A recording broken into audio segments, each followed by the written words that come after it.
Good morning, pop culture. We are live. It is Thursday, September 27th, 2018. It's 7:50 a.m., and it's time to start your day the right way with Good Morning Pop Culture. So, when we last spoke, we were enamored by the spectacle that was Bat Dong, the illustrated series. And now Bat Dong has its own theme song. So if you listen to Good Morning Pop Culture on iTunes, Stitcher, Podbean, all that fun stuff, you heard the song Bat Dong. So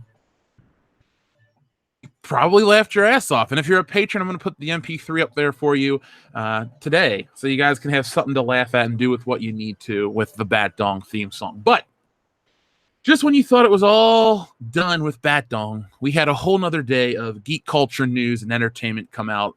And, well, there's a lot left to talk about. So there was this bullshit article about the future is female in superhero movies, which our old friend Scott Mendelson kind of shoots down to a degree. I'll be talking about that, as well as the actual original article from comicbook.com.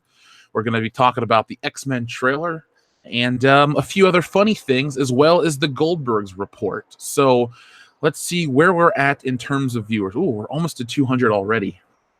So quick update. Let's check into Stealing Solo if it's doing any different.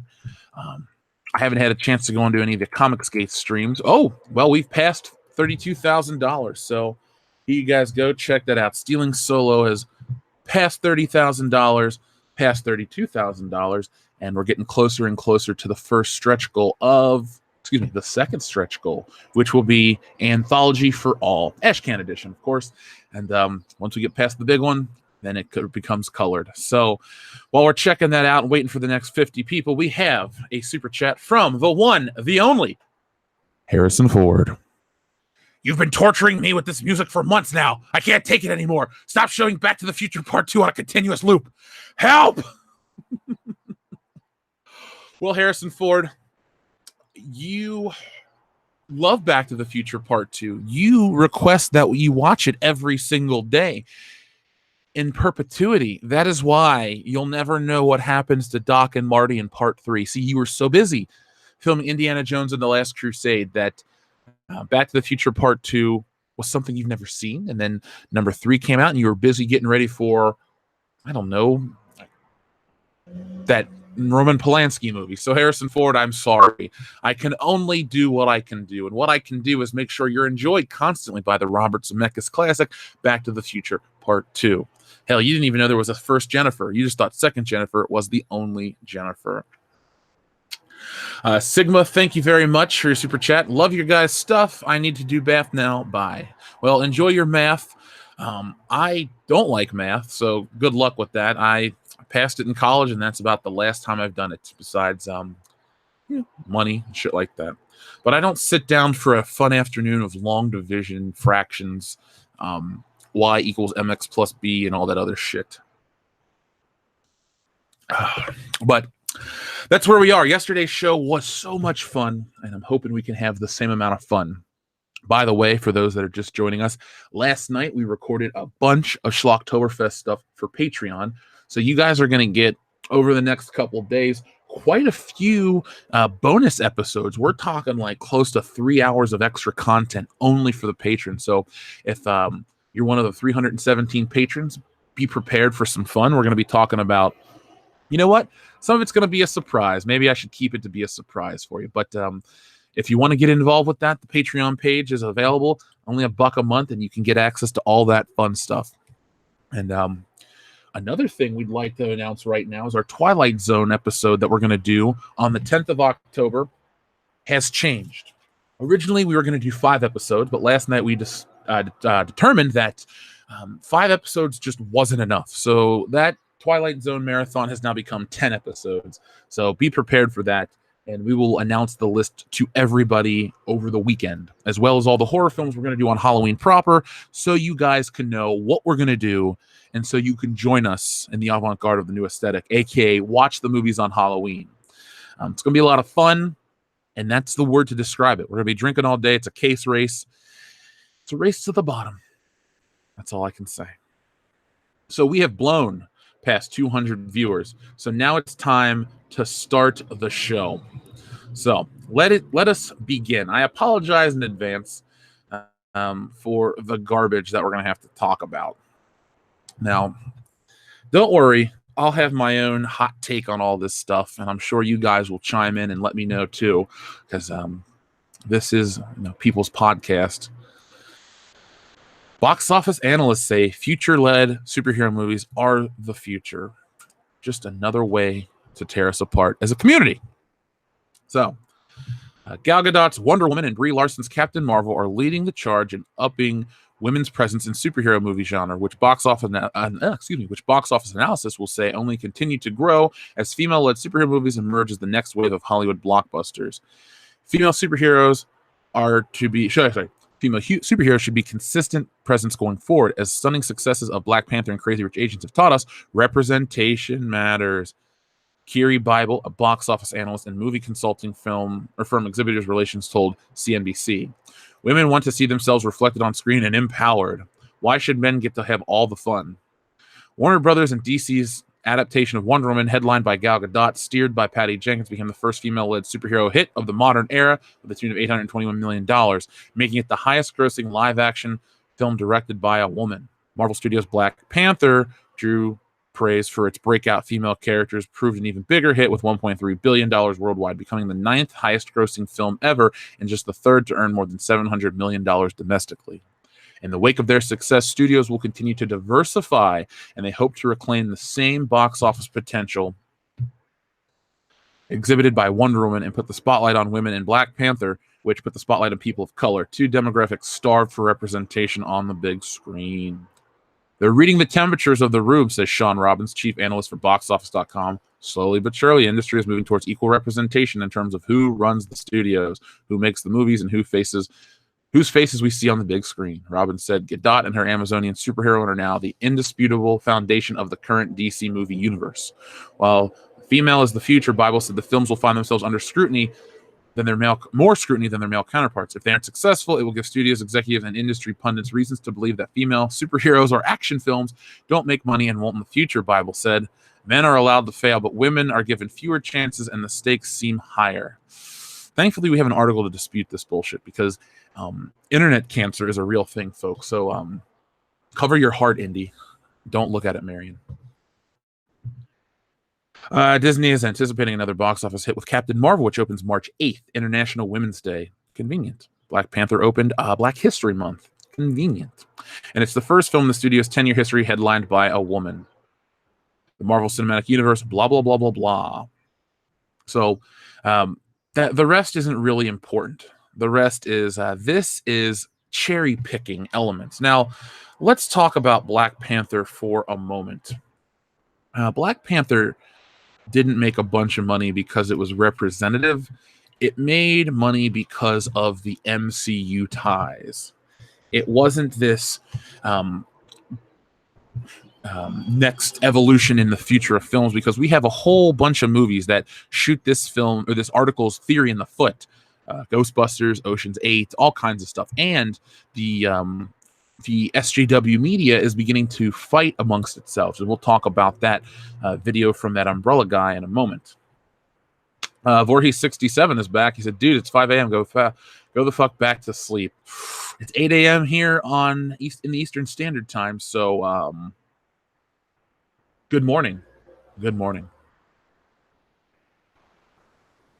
But this is why I think a lot of people get angered towards the Captain Marvel trailer. Not because of the film. The film isn't under different scrutiny. It's under the same scrutiny. It's that these writers, these pundits, these journalists in quotation marks, these bloggers with a badge, they're the ones that bring the fight to the sexism, the racism, to all this stuff, and they try to defend.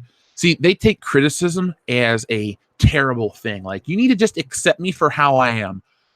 You can be however you want, but this is a product. Every other movie gets put under the same scrutiny. Do you think Star Wars is being picked apart because there's a female lead? No, it's being picked apart because it's fucking terrible. The Last Jedi, all the characters suck, not just the women characters. Even Luke Skywalker is a shell of his former self. So I don't want to hear about how it's a sexist thing to critique this movie. It's not. It's also very disingenuous to say that this is how all movies are going to be going forward. It's time to change this. It's time to change that. I guess you guys forget that the movie industry is a business, and like a business, success matters, because it can all be sunshine and rainbows and everybody can be equally represented.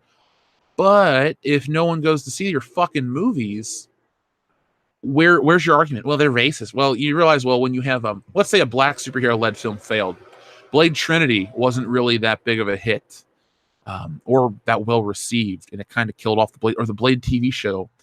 Why weren't we being called racist in 2004 or 2005 or 6? Because thankfully the outrage era didn't exist. This whole SJW, whatever you want to call it, wasn't a thing back then. Now it is. So everything's got to be that. Things can't fail on their own. It has to be claims of sexism and racism. Oh, this Marvel comic didn't sell? Sexists and racists. Again, it's just a way to insulate itself from criticism. Cormoran, thank you very much for your super chat. I don't see the feminism in punching an old woman. You see, it's a joke. They're gonna. It's interesting. I don't see that either, but they think it's funny, and they're kind of punching themselves in the face with their cause. So believe me, people could go out and write articles, and they have. Like, let's talk about that umbrella guy for a moment. He was talking about how the SJW crowd is eating their own. They have gone from building up their community to tearing it apart. So, in that umbrella guy's video, talks about how, for as much as they're talking about female empowerment here, they're saying it also is basically to build up white women empowerment and minorities be damned. And they go on to cite the Star Wars anti-SJW edit, or the anti-dude edit, where they cut out Finn, Poe, and Rose Tico and her sister, and it's just Rey, Kylo, and whatever. And they basically, it's like, well, it's all about the white woman. And I don't care what the color of Rey is, she sucks, as well as all the characters they cut out. And on top of that, they go on to talk about how Finn, the first black male lead in a Star Wars film, has been excised and it's racist. And I'm thinking to myself, Lando, can we please remember Lando Calrissian, the man who, before you were ever fucking born, was on lunchboxes and had action figures, multiple action figures. It's not like, here's the thing about Star Wars as a whole. It's not like they only had the minority character and the girl only had one action figure. No, Princess Leia had almost all of her costumes represented back in the day. Lando, the same. Lando had his Cloud City costume, his Skiff Guard costume, and his Return of the Jedi General's costume. Leia had her original suit, Hoth, Bespin, Endor, and Bounty Hunter. I think the only Princess Leia costumes you didn't see from the original toy line was her on Endor with the ceremonial garb with the braids, and the Slave Leia costume, which, okay, it was 1983. They don't sell bikini action figures to kids. So,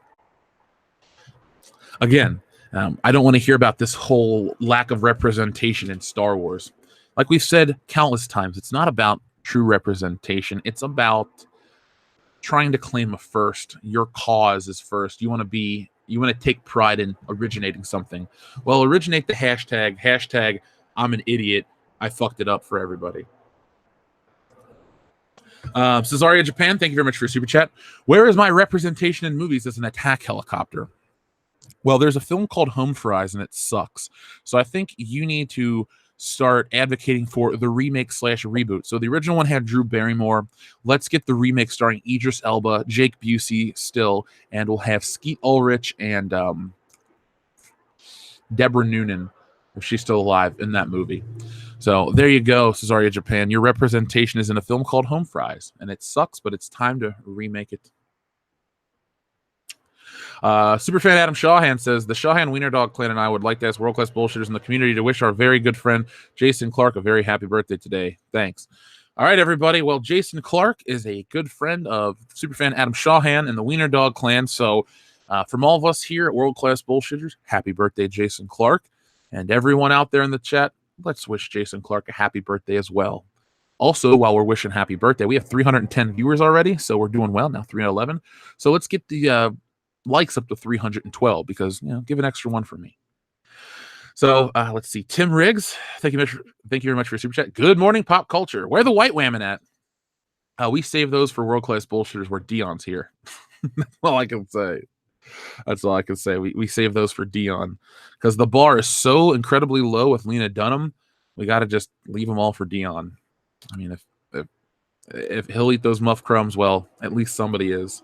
I'd rather jump off a bridge. Didn't say how high the bridge was. Just, a bridge. But here is where our old buddy Scott Mendelson comes in and makes some valid points. Now, I'm not changing my tune to say that Scott Mendelson is a good writer. I still think he's full of shit when it comes to Star Wars. But Scott Mendelson is taking into account some previous examples of female-led action flicks. And I'm going to read part of this article. It's not very long, but I am going to still paraphrase some of it. So if you think I'm skipping around, I am, because the intro isn't that important. So let's see here. Now this is okay. So with Captain Marvel, Wonder Woman 1984, Birds of Prey, and that long-desired Black Widow movie coming down the pike, the future of comic book movies may be, as they say, female. Not exclusively, mind you, but with enough regularity, we won't have to treat these as do-or-die events every time out. What that means, among other things, is that Captain Marvel doesn't have to be to top $1 billion to be a hit, and that movie's not going to top $1 billion. I don't want to pick on a single article, but CNBC ran a post yesterday calling Captain Marvel, played by Brie Larson, Marvel's next billion-dollar star. Allow me to nip that in the bud right now. Captain Marvel could be another $1 billion plus worldwide grosser. However, that's not remotely a guarantee at this premature juncture. It may not even match the domestic 413 and worldwide 821 totals of Wonder Woman. Unless Marvel and Walt Disney went uncharacteristically over budget, it won't have to. Should Captain Marvel find itself on the defensive when it only earns about what Ant-Man and the Wasp pulled in? Or should it, when it only earns what Ant-Man and the Wasp pulled in? Well, like I said earlier, Channel Dad Brian Lape sent an article to me, which I don't have anymore, and it came from like the Hindi Times or something, but it had Captain Marvel's budget listed at $150 million, which was lowest. I think adjusted for inflation was still the lowest MCU budget. So that right there, I'm not saying it's an indicator of their the film's quality, but it is an indicator of what they believe the film can do, because they are a business. What they tell us to our faces and what they say behind the scenes are two completely different things. This article is going to go on to make a couple points that I agree with, and I'll let you know what they are as we go past them. Wonder Woman benefited from rave reviews and a narrative of Gal Gadot's female superhero saving the DCU after the critically slammed Batman v Superman and Suicide Squad. It offered a solo female director, Patty Jenkins, showing that women could make mega-budget action blockbusters that were at least as good as the male-directed competition. It had the good fortune to open up against relatively underwhelming King Arthur, Alien, Covenant, and Pirates of the Caribbean 5, and before the relatively underwhelming The Mummy, Cars 3, and Transformers last night. It slew all relevant competition right up until Illumination's Despicable Me 3 and Marvel's and Sony's Spider-Man Homecoming. Captain Marvel will have to contend with potentially heavier competition. No, I don't think the Lego Movie 2 or X-Men Dark Phoenix will pull a Black Panther and steamroll the competition well into April. The Brie Larson superhero flick opens right between DreamWorks Animation's How to Train Your Dragon 3 and Jordan Peele's Us, while having just 3 weeks before Walt Disney's own Tim Burton-directed Dumbo movie. It has a month before DC Films' Shazam, but a month should be enough time to foretell the film's fate. Point being, if February and March flicks are good, then Captain Marvel becomes less of an event. Now, before I go on, I'd like to say one thing about this. They talk about inclusion and stuff like this. Remember how a moment ago I discussed the article that Umbrella guy did a video on about how there's infighting in the SJW crowd, the inclusion crowd, and now they're saying it's about empowering white women. Well, Jordan Peele's Us is going to further that point, or prove that point even further. That's the same thing I just said. Redundancy.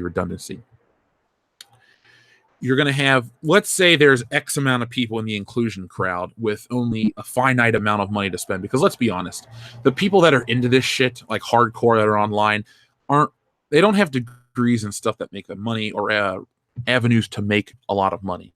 They tend to be on the internet, and that's really what they can afford to do, just on the internet. So let's say they have enough money for one ticket. Well, then you have the people that are fighting for black rights, which, black people have the rights already. Speaking from experience, I voted multiple times, so I can rent a car, I can buy shit, I went to college, same rights for me, graduated, did well. So they're fighting for the invisible rights that have already been achieved, and that's going to be Jordan Peele's Us. And then you're going to have the ones who are like, oh, Captain Marvel, I'm waiting for Captain Marvel. So it goes to prove their point too about the white women empowerment. It's interesting to watch them tear each other apart. It's almost interesting enough to be quiet and just wait. But a channel like this, I want to let everyone know what's going on. I'm just reporting what people are saying to each other. We don't really set them up for the infighting. We just kind of watch it happen from the sidelines. But the competition could really hurt Captain Marvel. And with competition, you can't use the phrase sexism. Now, it's looking like Avengers Infinity War is going to open in April, end of April. It's got a May release date, but they'll probably push it up in America to avoid spoilers and speculation and stuff. So let's say the 26th of April is when it comes out in both Europe and America. So that gives Captain Marvel what? 7 weeks to be open, and it's got How to Train Your Dragon and Us and Shazam and all this other stuff that people still may be going to see at a later date. So maybe Captain Marvel could suffer. And now, will this hurt their female-led superhero craze cause? I don't know. If this movie makes at least a decent amount of money, they'll give it a sequel, and then people will push forward with that. But the first thing is what sold Wonder Woman. That's what this article is talking about. The first. Well, we don't have the firsts anymore. If Captain Marvel 1 flops and number 2, they try something else. Anyway, let me get back to this article, though. Beauty and the Beast stood out as an otherwise action movie-filled March to earn $504 million domestic and $1.2 billion worldwide. Walt Disney's Beauty and the Beast was a fairy tale musical amid a bunch of action movies, while oddly enough, Captain Marvel was the only big action flick between Dark Phoenix and Shazam. Maybe the studio learned what happens when one action movie, Black Panther, rules them all.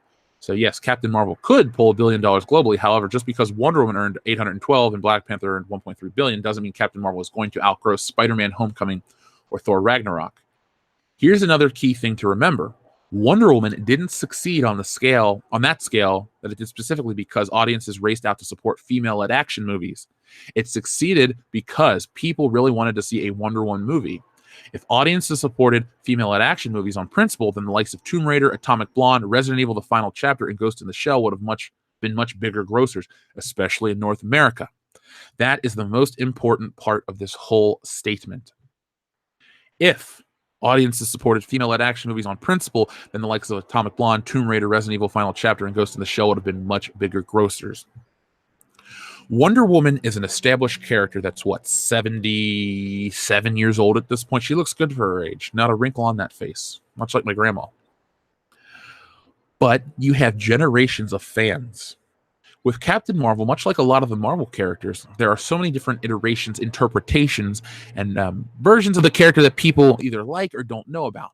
We're going for Captain Marvel, the new movie, is the first Marvel flick, MCU flick, that has a character that's only been in this iteration for under a decade. The 2012 Kelly Sue DeConnick, covered from my neck to my feet.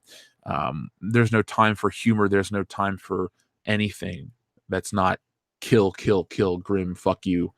That is the new Captain Marvel, and that's the earliest adaptation we're going to get on film. I don't think anyone's as emotionally attached. They could sell it on the MCU, but there aren't generations of kids that are, oh, Captain Marvel's what I grew up with. Honestly, if you're like in your teens and you grew up with this shit, you grew up with Miss Marvel. Maybe you're like a 15-year-old boy and you're like, oh, I really identify with Captain Marvel's haircut because it's the same one my mom gives me. maybe you might be excited by this film. But brand recognition outside of the MCU is what's important. And this article will go to talk about that as well. The same thing with Black Panther, relatively speaking. The success of that MCU epic didn't magically turn John Boyega's Pacific Rim Uprising or even A Wrinkle in Time into a hit. Again, see?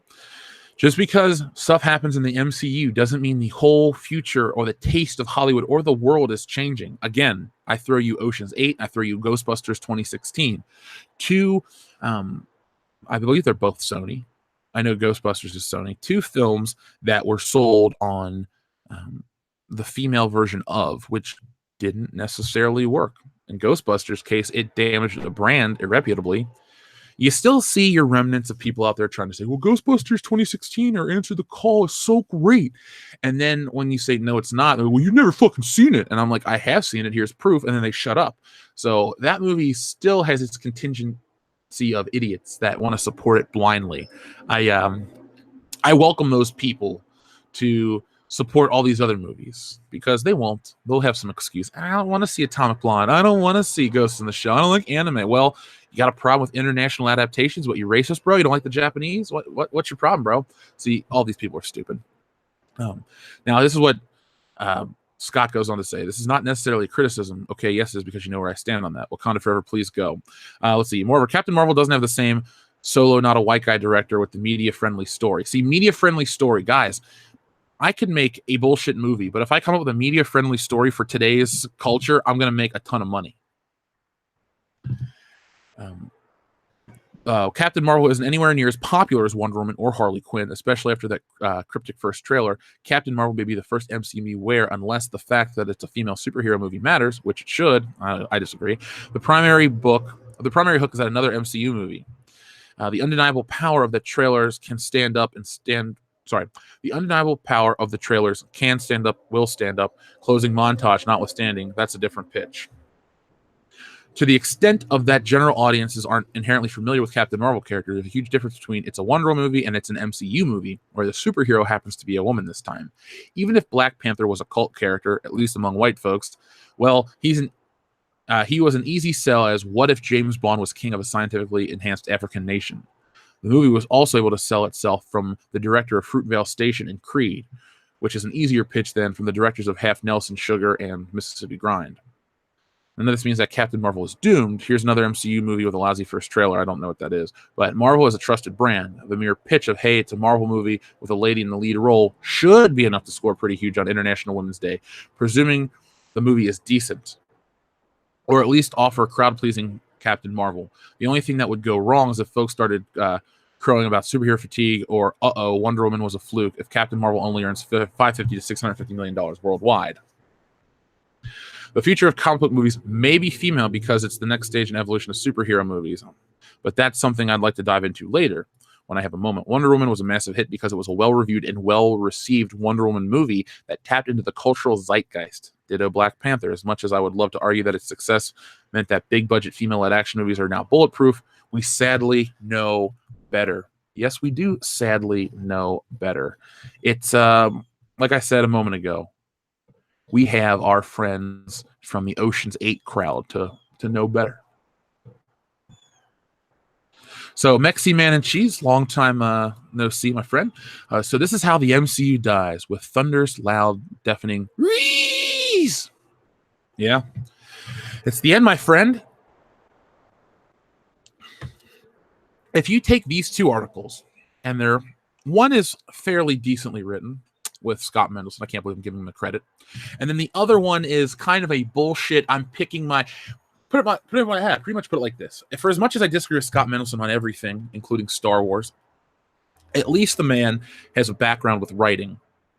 The comicbook.com and CBR and all these other websites are essentially freshman year level writing from college, maybe even high school on some of these garbage websites. They don't really support both sides of an argument. They don't go the distance to talk about both and why they think one is going to happen over the other. They just kind of act like the shit that they ignore, well, we're going to forget about. But this is the internet. The crowd that you're writing to is a lot bigger than you realize. They're not a bunch of people who what's the phrase I want to use? They don't forget shit. So those people will remember all the failures because you keep telling us how great they were, and we don't want to be lied to. It's not our style. Tim Riggs, thank you very much for your super chat. SJWs are a wandering dumpster fire. Things that match their ideology they latch onto become dumpster fires. The internet enjoys watching those. Effing with it, shitting on it. That is bad publicity. Well, Tim, I think you have a pretty interesting point and a valid point. I actually agree with all that stuff. People do like watching SJW dumpster fires because the people that promote the stuff that becomes the dumpster fires are so unlikable. They're so testy is not the right word. What's the word I want to say? They're so adversarial. They're so they're looking to be offended, and they go out of their way to cause problems. I don't enjoy interacting with people like that. Now, on the internet, they're a lot harsher than they are in real life. Maybe they don't have the balls, women too, to say that type of shit to people when they're not in big groups at like rallies and marches and shit. Like when you go to a comic book shop and you say, well, I don't like Captain Marvel, you don't have people go, oh, you sexist. You don't. I mean, you may have some guys sarcastically say that shit, but overall, you don't. It's just, oh, you don't like Captain Marvel. Well, okay, well, I do. And then you agree to disagree, or you talk it out, like real human beings. But with the rereading of all these people on the internet, they're going to tear themselves down. And it is bad publicity. I haven't heard a non-feminist positive article about Captain Marvel. I don't have a problem inherently with female-led movies. I mean, there are movies that women are the leads in that I like, or direct and I like. It's not a problem. It's not a new thing. It's not a first. What I have a problem with is trying to politicize something that was pretty much politics-free. Maybe in the MCU proper, you had the Civil War, which was, a political thing. But once we got to Spider-Man Homecoming, we started to see the internet politics kind of creep in. So the way they cast Spider-Man Homecoming, and then the stuff they did and moved forward with Black Panther and now Captain Marvel. And Black Panther was a big sell. You had that call. I don't think International Women's Day holds the same, especially to the internet, as like a Black History Month type of thing. So we'll see. Me personally, I have to see it for the channel. I don't want to see this movie. I didn't even want to see Ant-Man and the Wasp. I saw it weeks later and I wasn't in a rush. So it's nothing to do with females. It's something to do with I'm kind of tired of this shit overall. Now, if it's good, I'll admit it. But you kind of gave us the greatest hand job ever with Infinity War. I mean, it was so good. You were hard the whole 2.5 hours. And then you left flat. You're like, damn, that was good. Maybe after the right recovery time, I can come back for another one. But until then, everything else, you're just mashing it.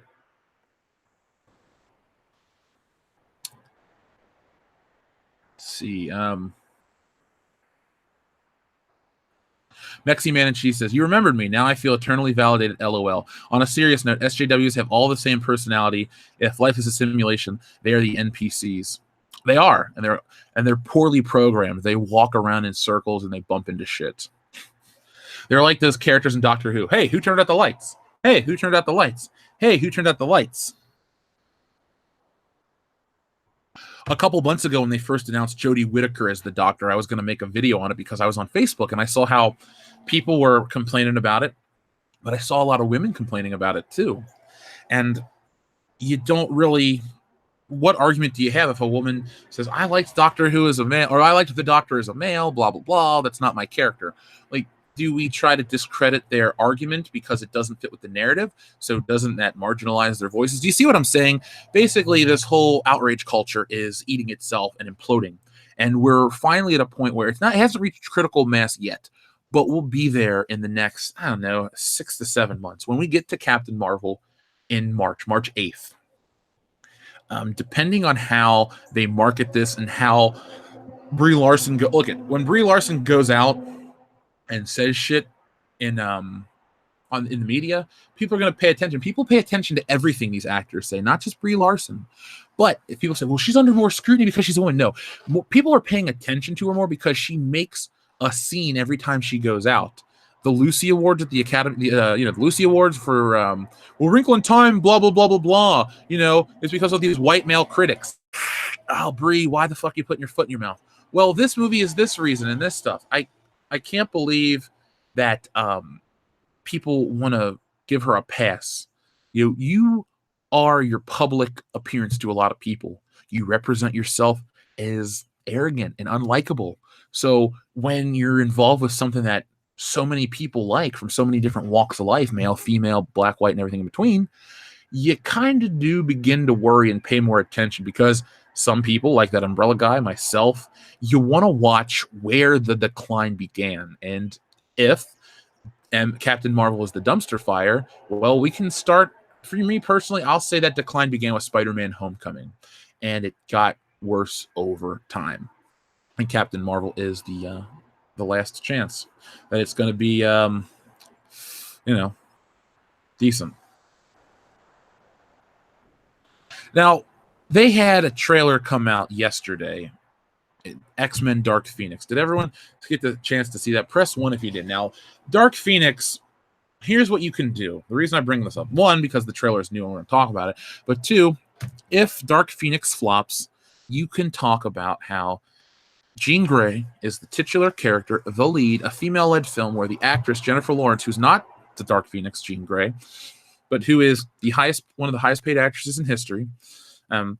If this movie flops and is terrible, don't let the media try to make it not be the female-led action movie thing. They'll try to discredit this one, but it is a female-led thing. It's an ensemble piece, but it will be able to be the ammunition to deflect from giving Captain Marvel too much credit in the Avengers, is what I'm trying to get at. Yeah, see, all kinds of stuff. And people didn't know the trailer came out. People don't care. Yeah, X-Men Apocalypse sucked. We talked about that yesterday. And the new trailer for the Dark Phoenix didn't do much either. I watched it. I wasn't impressed. I don't like who plays Jean Grey. I don't like who plays Cyclops or any of the people. The only people I'm a fan of in terms of, the X-Men casting, I like James McAvoy, Michael Fassbender, Nicholas Hoult, and Evan Peters. The girl that plays Storm's fine, too. She looks like a 1980s Storm, but she hasn't done enough acting for me to go, man, I really like her performance. She looks the part, so I'll give her a pass. And Olivia Munn looks the part of Psylocke, but she can't act, so, forget her. But so the Dark Phoenix trailer released, and I'm not going to be able to show it. But there's a little bit of a controversy behind the scenes. First off, there were all those reshoots. It keeps getting pushed back. Could Dark Phoenix be an unmitigated failure that Marvel wants? Could Marvel want this movie to fail on principle because it's not in the MCU? Now that Disney owns Fox, this is one of 2 films that they're going to put out that have to, since they own the company, the studio. So do they want to basically tank this movie so they can, hide behind the guise of, hey guys, this came from the Fox movie. This was a movie of the Fox era. You don't want this. You want the good X-Men. You want the X-Men to appear in the MCU. Maybe that's the case. The one that I thought would have been cool and unique would have been New Mutants, the horror one that was supposed to be rated R at one point. That could have been incredible, but we won't have that. But this trailer looked very cheap, very boring. One problem with X-Men films, and I'll even use Apocalypse as this, is that the visuals suck. They always take place in these dumb little locations for their final bouts. Now, with Logan, I like it because it's a personal story. It's not about the X-Men. It's about Logan and his death. I understand why it's on a smaller scale. But with these big group X-Men films, like the first one takes place at the part of the Statue of Liberty, which is a very small enclosed location. Magneto and Wolverine fight. Then you have how does X2 end? X2 ends in that little lab. X-Men 3 does end in a bigger scale fashion. So there we go. I stand corrected. But movie does suck. Let's see. What was next? X-Men First Class. I guess it ends on that beach fight, which is okay. Days of Future Past, the fight was in that little park thing. I don't know. For the X-Men, a team that used to rival the Avengers in terms of popularity, they're not really pulling in the big action set pieces that they should be. The reason why the Avengers works too, besides the years of buildup, is the spectacle. That fight, even the fight on Titan, was amazing between Thanos and what, the 6 or 7 heroes that were up there. That was all great shit. Now we have and then they fight on Earth, and the battle on Wakanda was a little meh. I wasn't too big of a fan of that one. But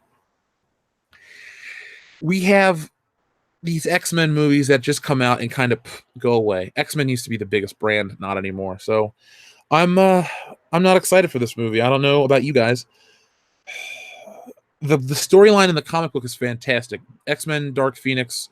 The Dark Phoenix saga is one of the best X-Men stories ever, hands down. Chris Claremont wrote it, John Byrne drew it, Terry Austin inked it. It looks fantastic. It's one of the best produced X stories ever. And it goes on for many issues, many months, maybe even over a couple years. I don't remember exactly how it starts and breaks up, if what's in between it. But I own it. I own the trade paperback. I own some of the single issues. It sucks that one of the best X-Men stories is gonna. Let me say possibly, because I can't say it's gonna suck. That'd be like me saying, well, Norm of the North could have been good or something. You got to give it a chance. But I hate that the lackluster buildup and the lackluster acting. Like, I don't like Sophie Turner as Jean Grey at all. I don't like her emoting. I don't like just a lot of stuff about her. Jean Grey, I don't think they've ever done anything to make a Jean Grey that's likable. Even Famke Janssen, who wasn't a problem until X3, wasn't really there. She didn't have much of a presence. She is better, I guess, but I don't know. Her best roles come from other things, like James Bond. Hell, even as the wife in Taken, I think she has more,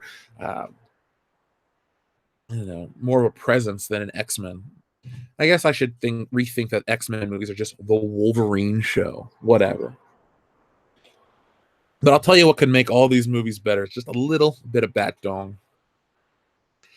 David Hervey, thank you very much for a super chat. What's your favorite X-Men movie? Mine is First Class. My favorite X-Men film is either X2, X-Men United, or Days of Future Past. I really enjoy those movies a lot. X2, X-Men United, I thought had a really great ensemble. I enjoy Hugh Jackman, obviously, the part where he's in the house, the mansion, and all those guys from Henry Gyrick. All those guys are coming in trying to attack him, and he's just stabbing the shit out of those guys and throwing them down the hallways and stuff. And then Iceman makes that big block of ice and they escape. I thought that was a pretty cool action scene. The scene at Bobby Drake's house was pretty cool too, where his parents are like, have you ever tried not to be a mutant? And then the cops come because the brother calls and Wolverine gets shot in the head and then the bullet kind of just pops out and he comes back to life. And then Days of Future Past, I love the setting. Again, Wolverine is kick-ass in that movie. Does Hugh Jackman ever not try? I mean, all of his performances as Wolverine, even the Wolverine itself, which isn't that good of a movie, he doesn't do a bad job. He doesn't do a bad job at all. It's sad to me. I want to be excited, guys. Like, I want to be excited for all this stuff. This isn't an act I put on to make you guys laugh and go, huh, he's cynical. I just watched this trailer and I went, okay, it comes out next year. Well, I'm sure there'll be countless other things that I do in the meantime, and I won't even be thinking about this movie at all. At all. But I think that's enough time to talk about Dark Phoenix. Meh. Go watch the trailer for yourself. Hell, watch the trailer while this show's going live, and tell me what you think. I'm not really too excited about this.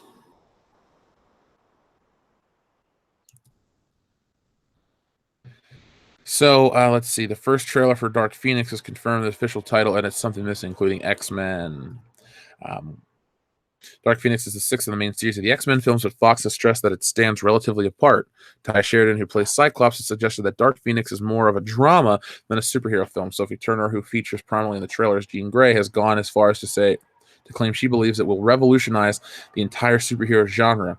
Writer director Simon Kinberg, stressed that it'll be a little less operatic than the other X-Men movies. He describes it as more intense, more real, more grounded, and hopefully more relatable. In the Dark Phoenix saga, they go to an alien planet and she fucking dies.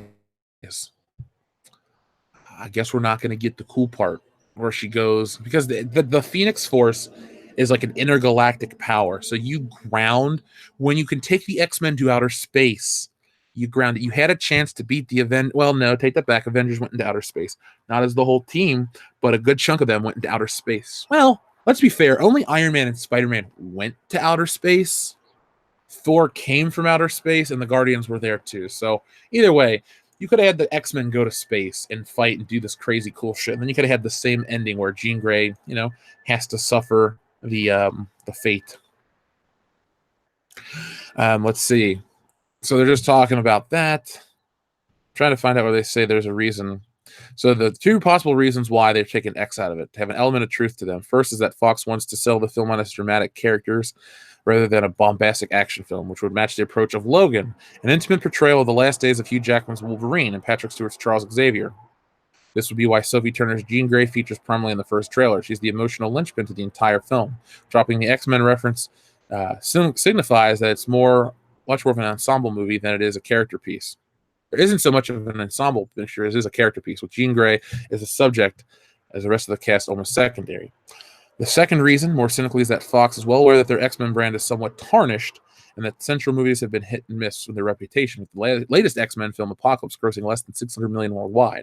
Fox's franchise was groundbreaking back in 2000, a precursor to the modern superhero boom, but studios seem to be locked into a pattern of the past. It's notable that recent hits Deadpool, Logan, and Deadpool 2 have all been films that stand apart from the main franchise. It's entirely possible that Fox felt attaching the X-Men name would have hurt rather than help.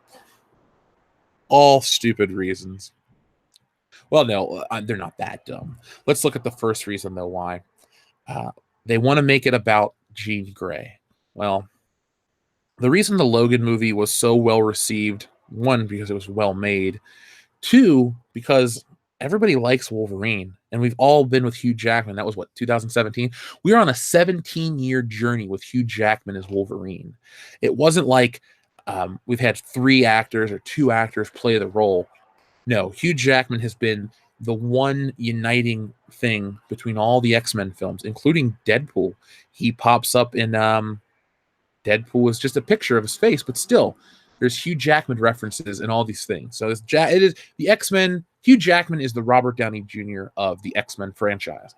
So his final outing, the emotional final outing, was more impactful because of what the real world implications were. This is the end for him.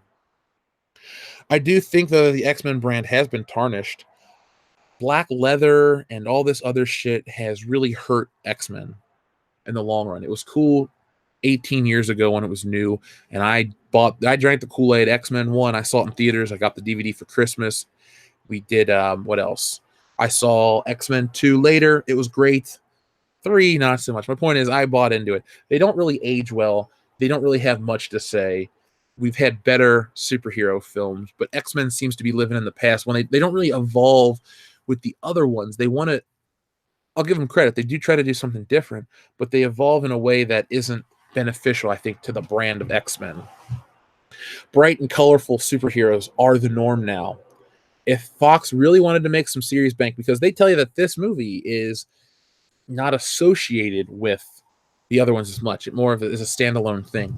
Why not give us instead of going for the aesthetic that they've gone for, this ugly film, why not tap into that 90s nostalgia, that wave that's coming that Captain Marvel's going to attempt to do? Because you're going to have a lot of writers say, well, the 90s are back with Captain Marvel, and it feels so great. There's always going to be another reason why to build up this movie. Now, it could be so great to see some of the 90s stuff, but it has to be important or impactful. X-Men should have just copied from the Jim Lee era or the cartoon. It's the same thing. If you don't know what the Jim Lee era means, if you remember X-Men the animated series, you remember that era. Go with that. How does that hurt to do that? It doesn't. But yeah, X-Men, the trailer, that was a long way of saying, the trailer was not anything that's got me excited. Not anything that got me excited. So I don't really want to Oh, well, this is an old article. I don't want to talk about Star Wars right now. No.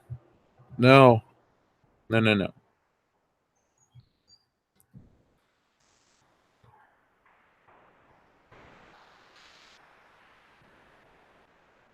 So let's see. Oh, wow, we had a lot of super chats pop up. Let's see. First off, from Critical Equation, thank you very much. I think making X-Men movies are very hard. You can't get away with so many practical effects. Each should cost around $300 million. I don't want Rogue on her feet. Critical Equation, that is a very true statement.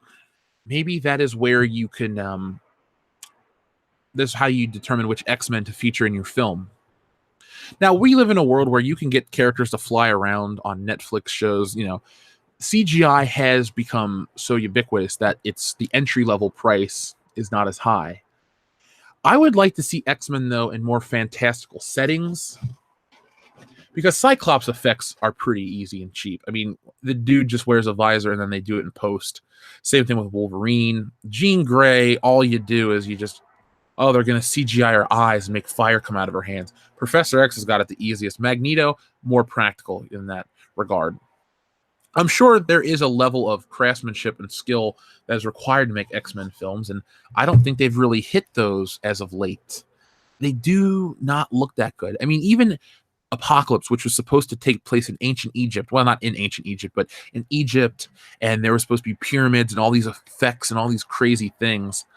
I don't think it looked very good at all. I don't think it was shot well. The only memorable part for me in that film was when Apocalypse made that guy like fuse to the wall. Other than that, it was kind of just a bland, ugly picture that is forgettable, and I still have a bad taste in my mouth from that movie. But yeah, Critical Equation. I don't want Rogue on her feet at all, and I don't want Rogue to be. I want Rogue to be like from the cartoon.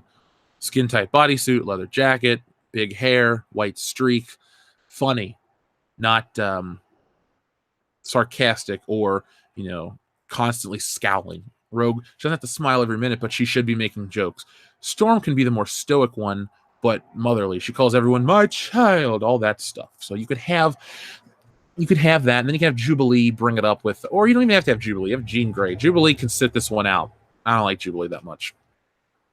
But there you go. You got a black woman, you got a white woman, you got a red-haired woman, you got a pretty good balance. You could have a Nightcrawler on there, and you can have a couple things. So there you go. You have your diverse team, and not once does it seem awkward or forced. Or see, it won't get mentioned in the media because it's not a first. So there you go.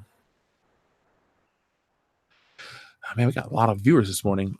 Folks, thank you for joining us for Good Morning Pop Culture. I guess YouTube has alerted everyone that we're live this morning. So yesterday's show was fantastic. Bat Dong forever. There we go. We have Bat Dong returns, Bat Dong forever, Bat Dong and Robin. Bat Dong begins, The Dark Knight, The Dark Dong, and The Dark Dong rises. That is the best title, The Dark Dong rises.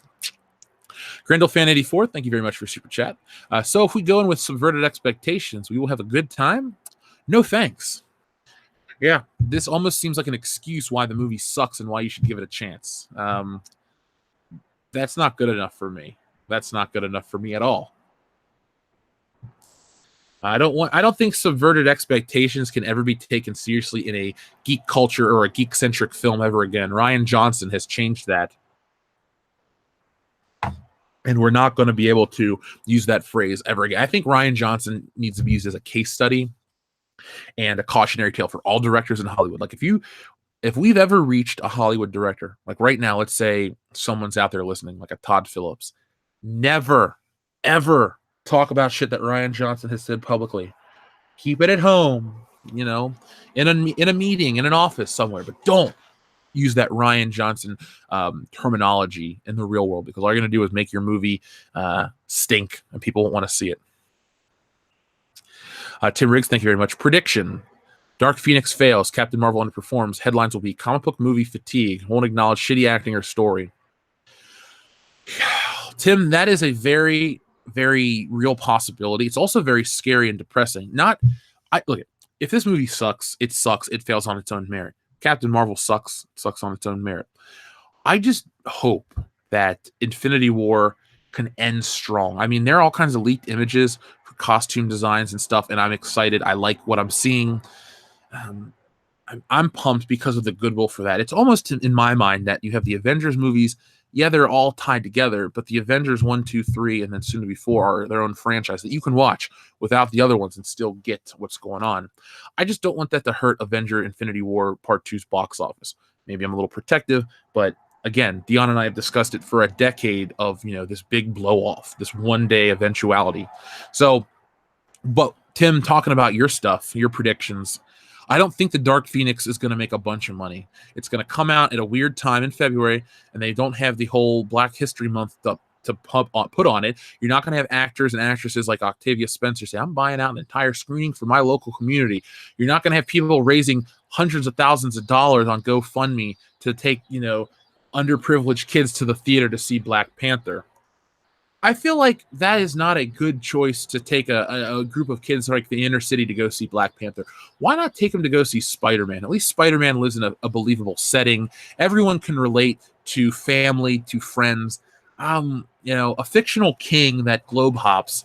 I know, I always say, shoot for the moon, land among the stars. I believe about dreaming big, but if, at a certain age, if you want the kids to relate, it's not about the skin color that they're relating to. It's about the situation. And maybe they'll find Spider-Man more inspirational because, my life's this. I don't have this parent or that parent, but Spider-Man made it through.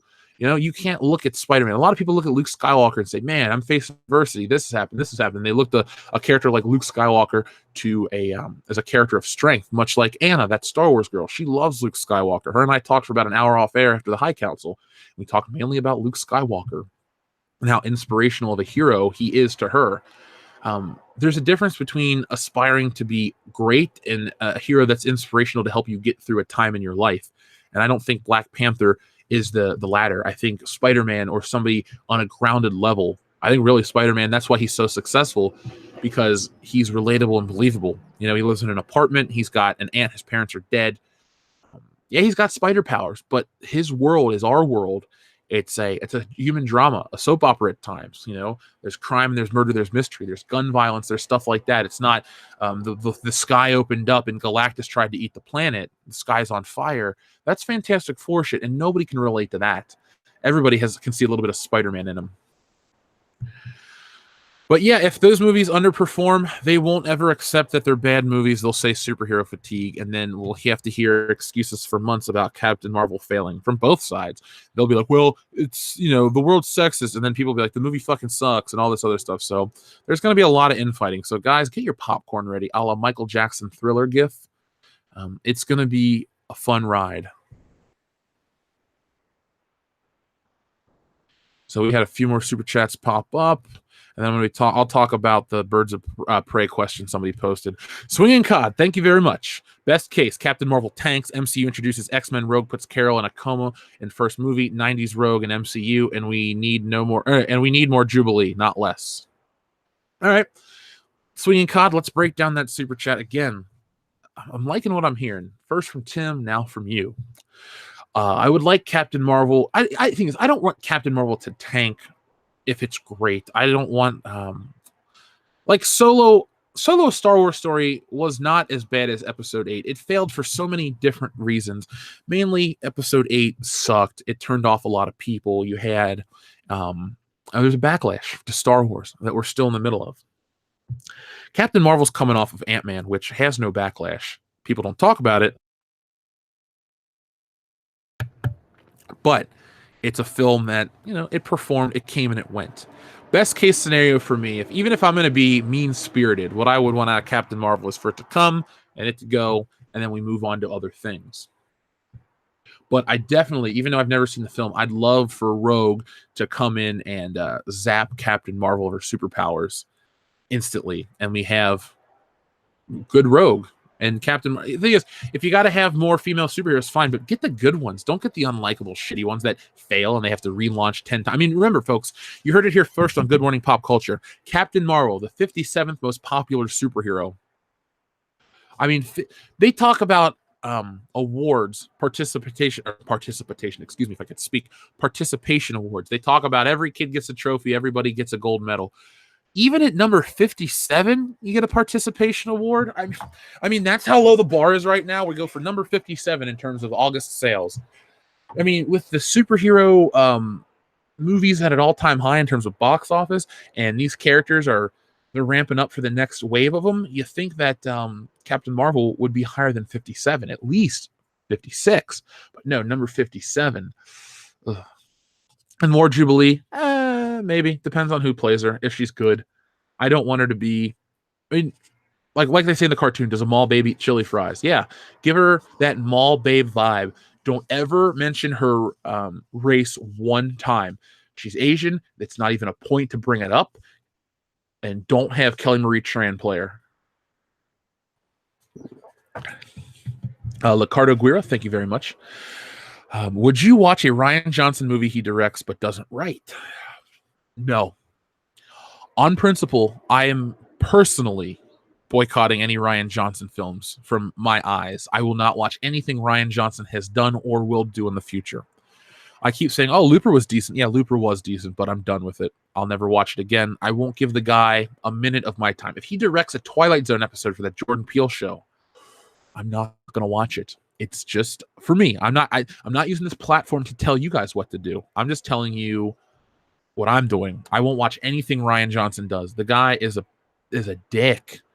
Not only is he an asshole in real life, he just makes bad shit. He ruined Star Wars.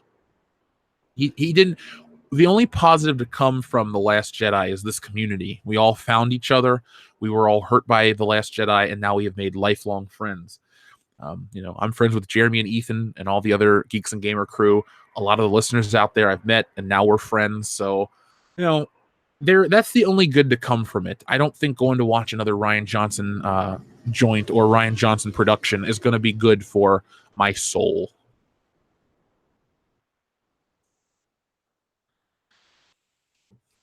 So let's see. Our friend GrendelFan84 from Comics Elite says, thank you very much, GrendelFan. We all have our inspiration to pick ourselves back up. Whenever I'm at a low point, I read Daredevil Born Again. Inspires me every time. Very good story. Now, that is the one where he is... that's the one where Karen Page outs him, right? Let me just put... Daredevil Born Again. Yeah, okay. That's a great story. That's the best Daredevil story.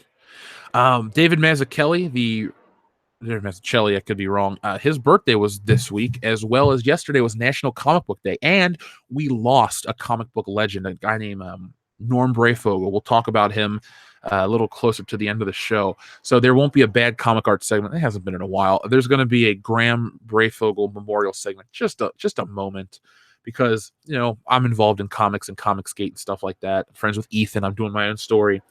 The one nice thing about the comic book industry prior to the internet sticking its unwashed foot in it, there was a lot of respect. You listen to the way Ethan talks about George Perez or any of these other creators that were trendsetters before his time. Nothing but respect, the kindest of words. I like that about the comic book industry. I may not like certain things, especially these like bitchy bloggers, both male and female. You can be an asshole no matter what gender you are. But there's a lot of respect that has been paid among creators. So we'll talk about him in a moment. But Drew, Born Again is such a good story. I bought that on Kindle when Daredevil Season 1 dropped on Netflix. I was like, man, I got to read more Daredevil stuff. Because I was reading the Mark Waid stuff. Sorry, Razor, at the time. And I thought to myself, I need more Daredevil. So I went back and I was like, what are the best Daredevil stories? They had a big sale and I just bought in, man. So guys, if you're out there and you're looking for a comic book recommendation, not only from GrendelFan84, but from World Class Bullshitters officially, Born Again, Daredevil Born Again. It's a 1986 comic book story arc that appears in Daredevils 227 through 231. There's a graphic novel of it. So if you guys want to go pick that up secondhand, it wouldn't be a bad idea. It's more entertaining than Bat Dong. I think it's also the basis for season 3 of Daredevil. So if you guys really, really want to get in on the ground level of that, buy that story arc read it online, do what you got to do. I'm not saying you got to give Marvel your money, but there are some great, fantastic classic stories out there that need to be read. And, Grendel fan finds this to be inspirational. I don't really know what comic book story I find inspirational in terms of like, I'm down in the dumps. Honestly, if I ever need a big boost, like before one of these shows or something, I'll watch The Rock, like, cut a promo or beat Triple H or somebody, and I get, jacked up and I'm ready to go. But if you're looking for a comic book version of that, maybe Daredevil's for you. These superheroes are meant to represent the human condition and us. All of these characters. I don't care what hangs between their legs. If you identify with Wonder Woman, awesome. If you identify and you're a woman and you identify with Wolverine, cool. They're supposed to show you like humanity. Even Superman has bad shit, but he's like the beacon of hope. Go read Superman, not All Seasons. What is that? All-Star Superman, when the person's about to jump from the roof and Superman talks her down. There are just really good moments in these superhero stories because back then you had these writers who were trying to appeal to the best of humanity to, make the reader want to be the best that they can possibly be. Not a bunch of like hating douchebags who want to bring everyone else down. That's not fair. Comic book industry can't survive that. We need people to inspire the next generation of comic book fans to buy the books, to read the stories, to make these characters part of, popular culture forever. This, what do they call it? Cultural Marxism, or however the people phrase it. This attitude towards, tradition, this attitude towards heroes in general, is bad, and it damages a brand. It hurts a comic book company, an industry, an entire industry. I'm not trying to get too grandiose with this, but I've read articles and watched documentaries where they call comic books and jazz the great American art forms. And I agree with that. I may not be a fan of jazz, but I do know a little bit about comic books and their importance and their place in history and culture. I mean, what was sent over in World War II to a lot of soldiers? Coca-Cola, cigarettes, comic books, all kinds of stuff. And back then, Superman was fighting in World War II and giving these people inspiration and hope. It's not a beyond belief to think that there was somebody in the trenches of World War II out there fighting, kicking ass for America or whatever respective country you may be living in for freedom. And they read one of these comics and they're like, man, it could be as simple as I want to survive to read the next issue, or, Superman made it through this shit, so can I. Inspiration comes from multiple sources, but and it means a lot to different people, but a downtrodden, unhappy, piss poor, wet pants attitude just doesn't help anybody. All entertainment. This isn't the 1970s. We're not coming out of Watergate. We have achieved a lot as a society. Let's let our entertainment reflect the good. Do you want everything to be a time capsule of like the wet pants brigade? I'm angry. I'm a wet blanket. Blah blah blah. No. The good shit rises to the top. Sadly, though, there's not as much good shit being produced. We keep reproducing the old shit, hoping to get that high, but people don't take the time and put in the effort to make the next good thing. And that's a problem. So that's been my moment of patriotism through comic books here on World Class Bullshitters. Friend Critical Equation says, yes, if Miss Marvel is bad, zap her, Rogue. # boycott Rian Johnson. Again, it's a personal boycott, but I will not watch Rian Johnson films anymore. We've watched The Last Jedi for the channel. I don't see why or how, unless, you know what, maybe for 100,000 subscriber special here on the channel, we'll do The Force Awakens and The Last Jedi and Rogue One and Solo, because we'll hit 100,000 by the end of the year. We'll do all those for you guys. Black Angus Reviews, thank you very much. We need more dads like James Harrison, NFL, to throw away participation trophies. Then we'd have less soy boys. # Soycott Captain Marvel. Even if you take the humor out of your statement about less soy boys, I do think as a society, people need to work towards a goal and know that sometimes you win, sometimes you lose, but you got to dust yourself off and keep moving forward. I don't have kids yet.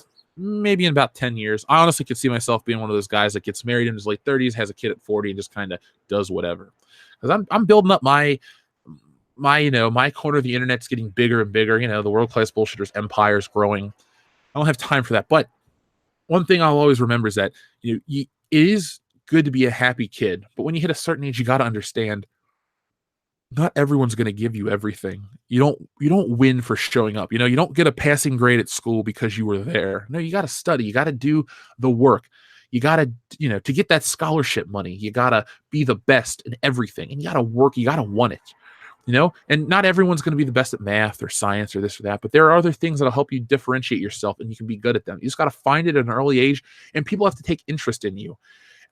Just giving your kid an award to pacify him and go off and do your own thing, that's a problem too. Maybe a lot of soy boys aren't necessarily just from the society, but from parenting. They want to push you off onto TV or this or that or the other thing. Soy boys, we'll just use the phrase as a joke because you brought it up, but the soy boy epidemic is dangerous. Same thing with the soy boy girl equivalent. It's all dangerous. We don't have a bright future if we kowtow to them. If you want to make society stronger, and we'll just stick with entertainment, you don't make the entry point harder, but you give everybody a chance, no matter what they look like, where they come from. But you build up the good stuff. You don't just give stuff a pass because it was directed by a black guy or a woman or a team or whatever. No. Ava DuVernay is getting the New Gods movie because of A Wrinkle in Time failing, and they're trying to pacify it and get some good PR and good optics on them from Warner Brothers. Big mistake, Indy. Big mistake.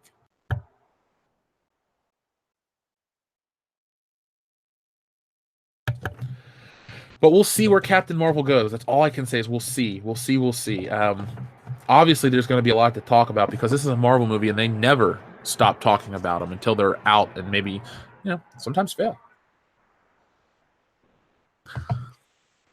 Grendel Fan 84, thank you very much again. Frank Miller doesn't get enough credit. Matt Murdock at his lowest. My next Artifact Edition purchase for my collection, Daredevil Born Again. Grendel Fan 84, I love you, man, but could you not talk about Artifact Editions because you make me so jealous that I don't own one? For those who don't know, Artifact Editions are the biggest books out there where they scan in the original art, and they're like $200 minimum, and they're just amazing, amazing comics. If you are a fan of a specific storyline and they make an Artifact Edition, it's always worth the money. Right now, I got channel growth that I got to focus on, but my God, do I want those books. I want the John Romita Artifact Editions. I want all of them. I would shit my pants if I found them for a decent rate brand new. They're just so good. You really respect the art on a whole new level. But, Grendel Fan, I do want to bring up a point, too. You brought up Frank Miller. Everybody out there, you may not know who Frank Miller is by name, but you definitely know his work. Even more recently, he was involved. This is what he created. So, obviously, everyone knows Batman Dark Knight Returns. That's one of the most iconic Batman story. But he was involved in this little movie called 300. He wrote, he illustrated and wrote the comic with Lynn Varley, who was his former wife, who did the colors. He also did a little thing called Sin City, which brought back the crime noir comic, and his art style is iconic there. People like to dog on Frank Miller because we're now looking at his work through a modern feminist smudgy lens. Even not even feminist lens, just a modern lens where everyone is so worried about offending. And his work kind of gets marginalized because, well, even DC is afraid to take a risk on him. Now they get him a writer. Like there was this thing called Dark Knight 3, The Master Race. Frank Miller didn't write it. Was it Brian Azzarello that wrote for him, and he came up with an idea? They're even censoring him there, but he's one of the most important voices in comic books. I mean, the guy worked on Daredevil, Spider-Man, Batman, Ronin. I know he's drawn a Superman cover. I don't know if he's ever written the character, but Frank Miller was in the 80s, there were a few creators that just were so big and popular, and Frank Miller was one of them. The guy's fantastic. I love his work. He worked on Wolverine. He worked on He did a really great Spider-Man annual with Doctor Strange. Oh, yeah, there's my hillbilly neighbors. Sorry, big pecker truck. But no, Frank Miller, you guys got to check him out. I do, for as much as I love to talk about Stealing Solo and that comic and how I'm excited, at the same time, got to respect the classics because from the classics come all this stuff. So when I'm talking about some of these stories, they're inspired. I'm inspired by Frank Miller. I had written in the notes for Stealing Solo the basement scenes when it comes to the tension and the dark scarier elements of the basement stuff with Harrison Ford. Frank Miller, Sin City, you know, that noir style art, the heavy blacks. It's got to show, emotion. Frank Miller may have not created those at the cheerest. It has like a name. It's called Heavy Inks. You know, maybe Alex Toth and those guys were doing it first, but Frank Miller revolutionized it, and that's how I was introduced to it. So, you know, with his respect to the old artists, I found through the old art too. So it's long story short, Frank Miller, fantastic. I'm so sorry for going on a long time. Laura Ryan stole my fan fiction story. Thank you very much. She says, I don't relate to female heroes. I love Spidey, Batman, etc. Laura, a lot of women feel the same way. You don't need to relate to just because, look, I don't look like any of the superheroes I like. It can go, you don't have to be the same gender, you don't have to be the same color, the same creed, whatever. You can love Ben Grimm and you can be a devout Catholic like a Matt Murdock, but for some reason Ben Grimm speaks to you and he's Jewish. It's not about one-to-one representation. That's what I see in this character. It's about the ideas, the journey that the characters go through, the ideals. I think, Laura, you got it right. I think if a lot more people could at least begin to think like you, at least understand where you're coming from in terms of your tastes, then there wouldn't be this push from an SJW Marvel, and we'll call them that, to I don't know, their ideals of inclusion are just wrong. And it's not about inclusion being wrong, it's just how they implement it. They're just stupid people. David Cook, thank you very much for Super Chat. It's sexy time in the morning. Missed the streams since last week. On a more muffer note, do you think that if these SJW films fail enough, they will give up the muff or double down on the muff? Well, doubling down on the muff is always a good time, David Cook. But remember, this is a business. All of this is one big business. The entertainment industry is a business. Big paychecks, big box office, big cars, big tits, big everything. It's all about bigger is better in Hollywood. Maybe they'll tell you online that it's about inclusion, it's about diversity, but they're trying to get in on the next level, the next wave of what they think the future is. If all these SJW films fail, they will stop. Look at Star Wars, okay? Last week alone, Bob Iger said, well, maybe we put out too much too fast. It was a very thinly veiled, in my eyes, way of admitting, well, we did a little too much too fast, so we're going to pull it back before we damage Star Wars irreputably. If these SJW flicks flop hard enough, if we get like a Xanadu or a something level of a failure, like a Cutthroat Island SJW failure, I think we'll stop seeing these because producers, even small budget financiers, aren't going to take the risk on these films. They're not going to look and go, Ghostbusters was a flop, Captain Marvel was a flop, this was a flop, that was a flop. Scott Mendelson's of the world will be able to tell you there are numbers out there. I mean, that's why the industry has producers like Kathleen Kennedy, who's great with numbers, can't tell a story to save her damn life. She's got different ideas, but there are people that just focus on the money, that look at the analytics. Box office analytics will show a trend and they'll follow that trend. Look at the original Star Wars. Star Wars was the biggest movie ever. What came out after that? Well, James Bond went to space. We had Star Trek the Motion Picture in 1979. We had Buck Rogers. We had all kinds of stuff. Well, maybe Buck Rogers was first. What is the other one? Battlestar Galactica. We had all these different things come out in the post-Star Wars era. It's all about trends and popularity. The internet can tell you all day long that the future is female, the Force is female, everything is female. But if the box office doesn't reflect that, well, then these are all flops. Like Laura said a moment ago, she doesn't relate to the female heroes. She loves Spidey, Batman, etc. There are tons of women out there that like Spider-Man, Daredevil, Deadpool, all of them. They talk about, well, the American population is 51% female. But like I've said before, of that 51% of the population, not 100% of the female population are fans of X, Y, and Z. Not a single woman in my family from the age of, 21 to 94 would be what like a modern SJW feminist would be. Even my cousin, who is trying to break into the photography world, is just different. She's not into this stuff. When I talk to her, the stuff she's into, to these crazy SJW people, she'd be stereotypical girl. She likes her chick flicks, this, that, and the other. She's not all about I don't want to say female empowerment because you don't want to take away the ability to make people feel good about themselves. But she's not about this rah-rah girl power fake, rallying around that we're in a new era of. She's just a normal person. All the women in my family are like that. So they got to just pay attention to this, because if they double down, they're going to put themselves out of business. Even a Transformers movie became self-aware. Remember those words, folks. Even the Transformers movies became self-aware.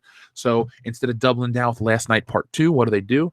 They go to Bumblebee. They have 80s nostalgia kicking in. I mean, even I, who don't like Transformers that much, got excited by the appearance of Optimus Prime and Soundwave and Starscream and all those guys. They look fantastic. That's the movie that should have come out years ago, but you know what? They did what they did because they were popular and made the money. They rode that train into the ground. They derailed it. They killed everybody on board except one or two people. They got Haley Steinfeld attached, and now they're moving on to the future of it. So, you don't want to double down on the muff unless, there's a different type of doubling down on the muff. But with these movies, they're going to go where the money is.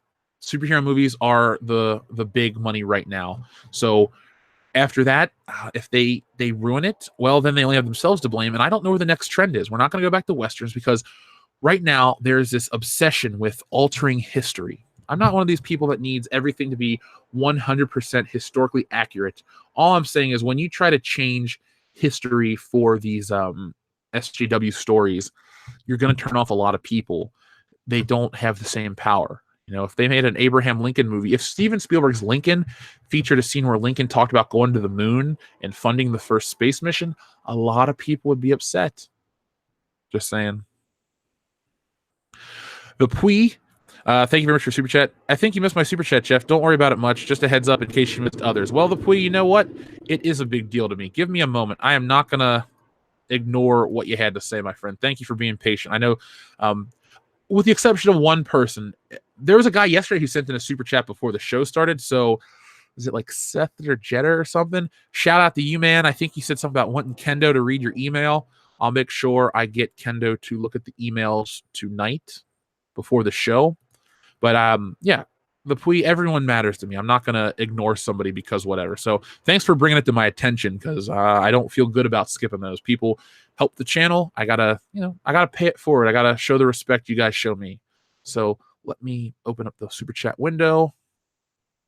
It's loading. Okay, so here we go.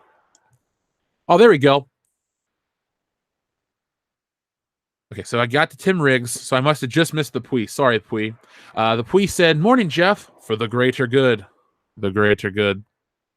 Pui, sorry about missing your super chat, man. But that is for the greater good, and I appreciate it. By the way, I told my mom what you said about wanting her to be on the show one of these days, and she's like, "Well, when I have a vacation day, I will. I'd love to talk to the people that listen to the show," and she got all excited. So thanks. After a pretty shitty work day, she got excited to hear that people want to know her on my show. So we'll be maybe I'll get her on here when she's got a vacation day. She'll just say hey to everybody, answer a couple questions. All right, so the Pui, we're cool, we're caught up. Mr. V says, "Hey Jeff, I got out of bed. Where's my award?" Well, check the refrigerator. It's called breakfast. That's your award for waking up, Mr. V. Pagan God X, thank you very much. Can't believe Todd McFarlane doesn't get enough love on your streams. His Spider-Man, Batman, Spawn are all iconic. Oh, Pagan God X, I like Todd McFarlane just fine. I can talk about him for a moment. So as a child, I did not like Todd McFarlane's artwork. I thought the people were ugly, smushy, ugly, just ugh. But the older I get, the more I respect and appreciate his work. And now, if you go back and check out my top 5 Spider-Man artists video, I ranked him at number 2 based on importance. His character poses are still being felt to this day. He brought Spider-Man, made him a little more hip, a little more modern, just through fresher, younger eyes. So I got all the respect in the world for that.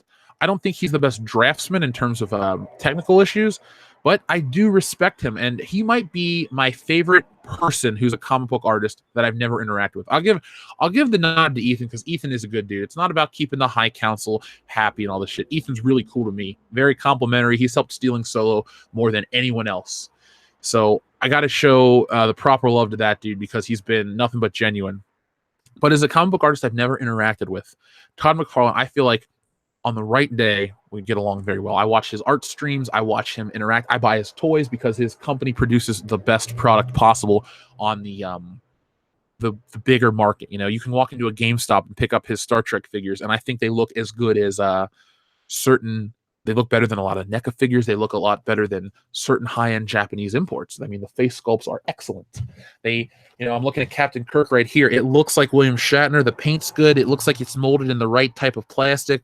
The hair has a good color to it. It's a nice quality product. That's what I respect. Nice quality products.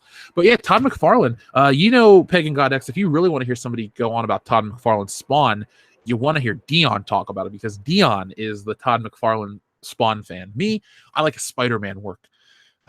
Not Spider-Man when he's writing it, because I think it's kind of shitty, but when he's drawing Amazing Spider-Man, that's one of the best eras in terms of just stories.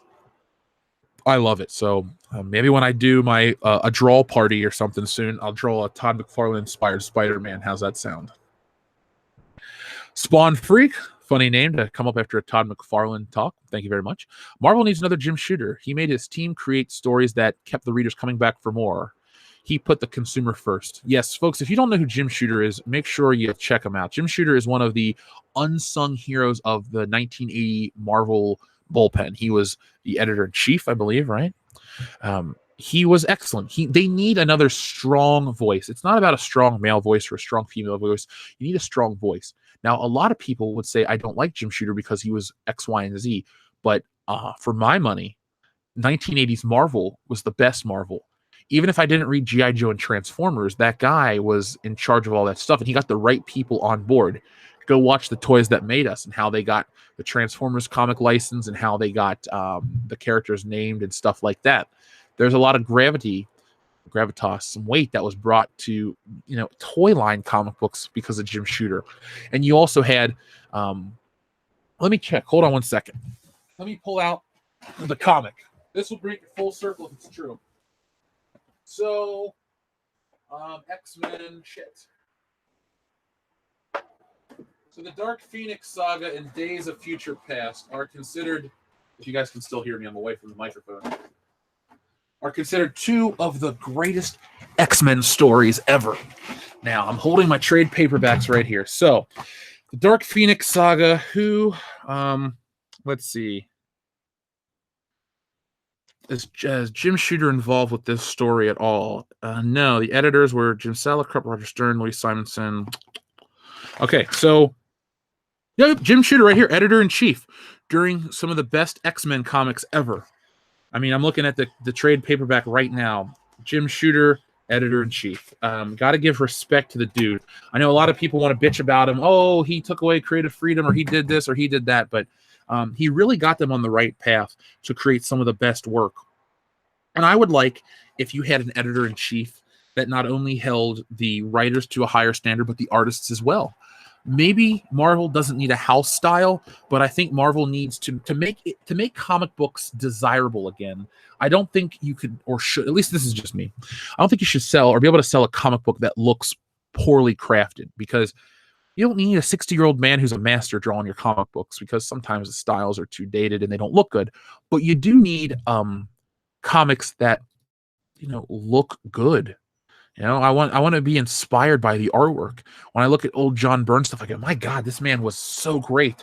Or I look at old Dave Cockrum. We're just talking about X-Men stories, but this is all John Byrne artwork, and it's really great. It's better than a lot of shit that's out today. The time, the care, the effort, look at Ethan's work. That's really great stuff.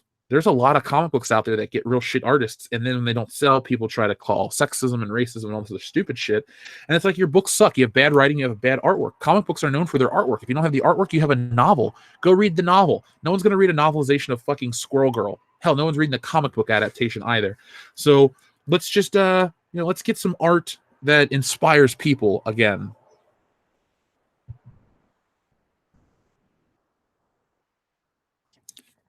Oh, people want me to show the comic on camera. Okay. Well, somebody says I'll pay top dollar, so I'm gonna hold you to it. In all honesty, give me a moment. Let me get the camera out, the webcam. I'll show it. It's gonna take a second to set it up, so talk amongst yourself. The topic, I don't know, Starbucks or Panera Bread. They're opening a Starbucks across the street from my local Panera Bread. What will last longer? Will Panera Bread Will they have their sales hurt too much, or will they, make it? Find out next time. Actually, we'll find out in a couple weeks. So let's see. Try not to dox myself. Oh, I'm not going to show myself or anything. I'm literally going to be showing a comic book on camera for a minute. So let's see. Get it pulled out.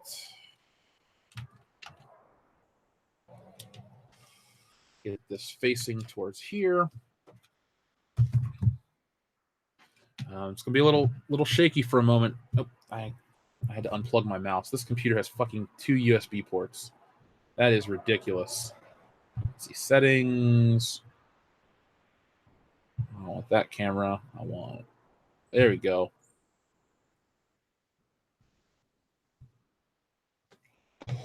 Is it going to show? Is it going to show? Let's see. HP. Oh, wait, no. HP Wide Vision HD camera. There we go. That's what I want. Is this it? That's a Logitech. You know what? I'm just going to show you guys the damn... I'll show you a picture of the trade paperback. That's all. I'll just show you that. There we go. Yeah, I'm not hidden. I'm on camera a lot. I feel there's a live stream of Dion and I for like an hour where we talk directly into the camera. So it's funny where people are like, "Are you going to show yourself at 100,000 subscribers?" I'm like, we've shown ourselves multiple times. I'm in the Porgs Giving video from like a year and a half ago. So I'm fine. I'm in all these things, but we'll pop this out. So Dark Phoenix Saga. I'm going to show you the images. Yeah, the artwork's fantastic. Jim Shooter, though. I do love when people that listen to this show know their comic book history. We got, Drew from Comics Elite. He knows his shit. A lot of people out know their shit. And it's refreshing to be able to talk about comics with people who know it and who care about it. I'm very passionate about it. So this is the Dark Phoenix Saga right here. This is the actual edition I have. So you guys can check that out. I recommend it. If you don't want to pay the money, that's fine. Go get it secondhand. I mean, look at this cover. This cover's way better. Oh, is that Bill Sienkiewicz? I don't know, but it's fucking cool looking. Dark Phoenix Saga, John Byrne. Let's look at his artwork, though. And I'm just going to type in X-Men John Byrne because this is easier, and then we'll move on to the next segment because we have more than just X-Men to talk about. So yeah, here's an Artifact edition. I would love to own this. Fuck. Maybe I'll send it to Joel for Christmas as a gift. This is Joel. Joel got me into reading old John Byrne, Chris Claremont X-Men. Shout out to my good buddy Joel. But yeah, the stuff looks great. I mean, that's a newer commission from John Byrne. His art style's changed, but his stuff in the 80s was second to none. I mean, you look at it, look at that. John Byrne's X-Men. John Byrne really revolutionized the X-Men more so than we realize. Him and Jim Lee. I can't decide who did more for the characters. But, all I can tell you is that all this great John Byrne-ness was all done under the Jim Shooter reign. So, guys, if you want to do yourselves a favor and learn something about comic books, make sure you go check out, just Google Jim Shooter. You'll learn something about him. He's a very interesting man, and he's very accessible. Maybe I can try to get him here on the channel. That'd be kind of fun. Ooh, I'll try it. I'll try it.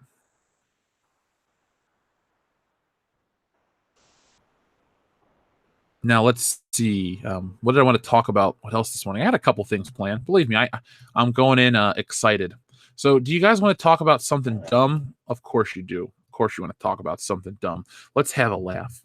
I think at the end of this discussion, the phrase will be, let it go, let it go. So don't drink any coffee because you might laugh. Guardians of the Galaxy fans have started a GoFundMe to rehire James Gunn billboards.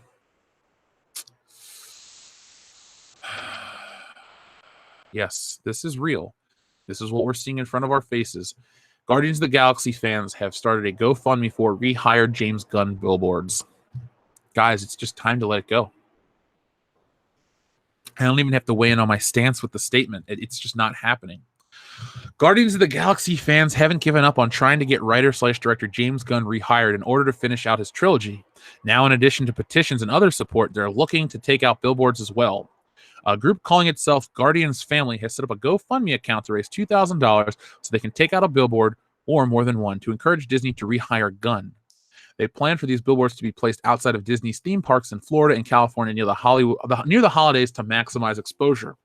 As of writing this article, they have raised $1,395 of their goal. Impressive, most impressive. But you are not fully funded yet. Gunn was fired from Guardians of the Galaxy 3 after years-old tweets surfaced that featured coarse humor, including jokes about rape, pedophilia, and September 11th attacks. Made years before Guardians of the Galaxy, most of these tweets had already been discussed when Marvel hired Gunn. He had previously apologized for the comments and acknowledged that they were in poor taste. These jokes, some previously unexplored, were used against Gunn as part of a campaign to get him fired after he ran afoul for right-wing activists on Twitter, led one of the primary Pizzagate. I don't care. The point is, here we go. The Billboard campaign joins fan petition, which crossed the 400,000 signature mark on change.org. While the organizer of that campaign, Chandler Edwards, acknowledged that the petition won't likely change anything, the Billboard campaign appears to truly seek some change. Right now, the future of the Guardians of the Galaxy franchise is in question, as some would rather see no movie than a movie without Gunn, though Disney is said to be using Gunn's completed script for the film.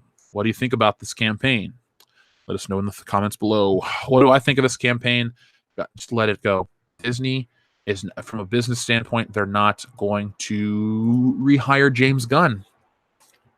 No matter what your stance on the jokes are, I've learned that people just don't want to talk about that kind of stuff, and it makes them uncomfortable. And it's a topic that shouldn't be mixed with comic book movies. But people love Guardians of the Galaxy so much that they're willing to put out their own money to get that director rehired. I like Guardians 2 a lot more than 1, and I still like Guardians 1 quite a bit. But Baby Groot dancing to I Want You Back by the Jackson 5 doesn't make it the best movie. And I hate the song Hooked on a Feeling. Sorry. That's just how I feel. I don't know what they're going to do with this. I'm still sticking with they're not going to rehire James Gunn. Swinging Cod, thank you very much for your super chat. Instead of spending it on James Gunn's, they would get more bang for their buck by buying a copy of Stealing Solo. Yes, they would, because with a couple more bucks, you get Anthology, and then you get 2 comics for the price of 1, and you get a lot of comic book for your money, and it'll be a lot of fun too. But yeah, this Swinging Cod, thank you for that cheap pop, as Mick Foley would call it. I appreciate it. I realistically, let me just take a moment again to thank everybody. I mean, you guys have made a dream come true for me. So I got a comic book coming out that almost 1,000 people, pre-ordered. That's incredible to me. That is basically Stealing Solo has sold more than any comic book at my local comic book shop all year. And my neighbor across the street is now doing yard work. God damn it. I mean, do these people not know there's a live radio show going on right now? Fuck these people. I'll deal with the heat. No windows open for now. Sorry about that. But no, Swinging Cod, I really appreciate that. The nice words mean a lot to me. A lot of people are saying morons, SJWs. Let's see. All kinds of stuff. MC's overrated. Thank you, Turbo Donk.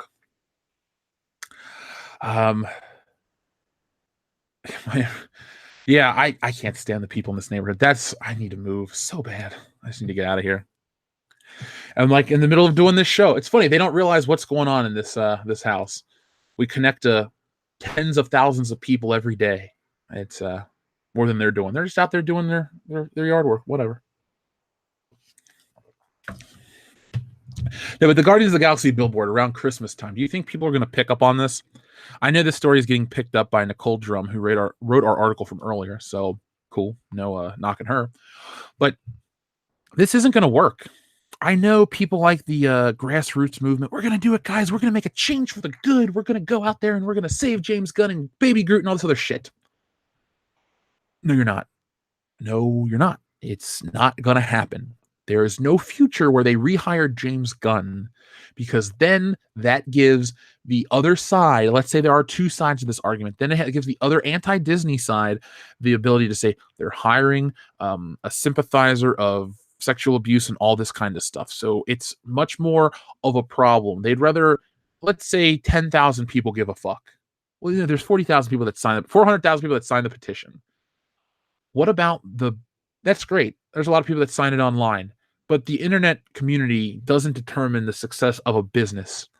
It helps, but Disney is so much bigger than just what about some activist groups that say, oh, we're not going to have Guardians, or we're not going to go to Disney parks because Disney hired James Gunn, who's this, that, and the other. See, it's going to hurt them on every end. So to cut ties it's like Doctor Strange with the 14 million and 6 outcomes, and there's only one we win. Well, this is the best chance Disney has of winning in a whole murky situation right now.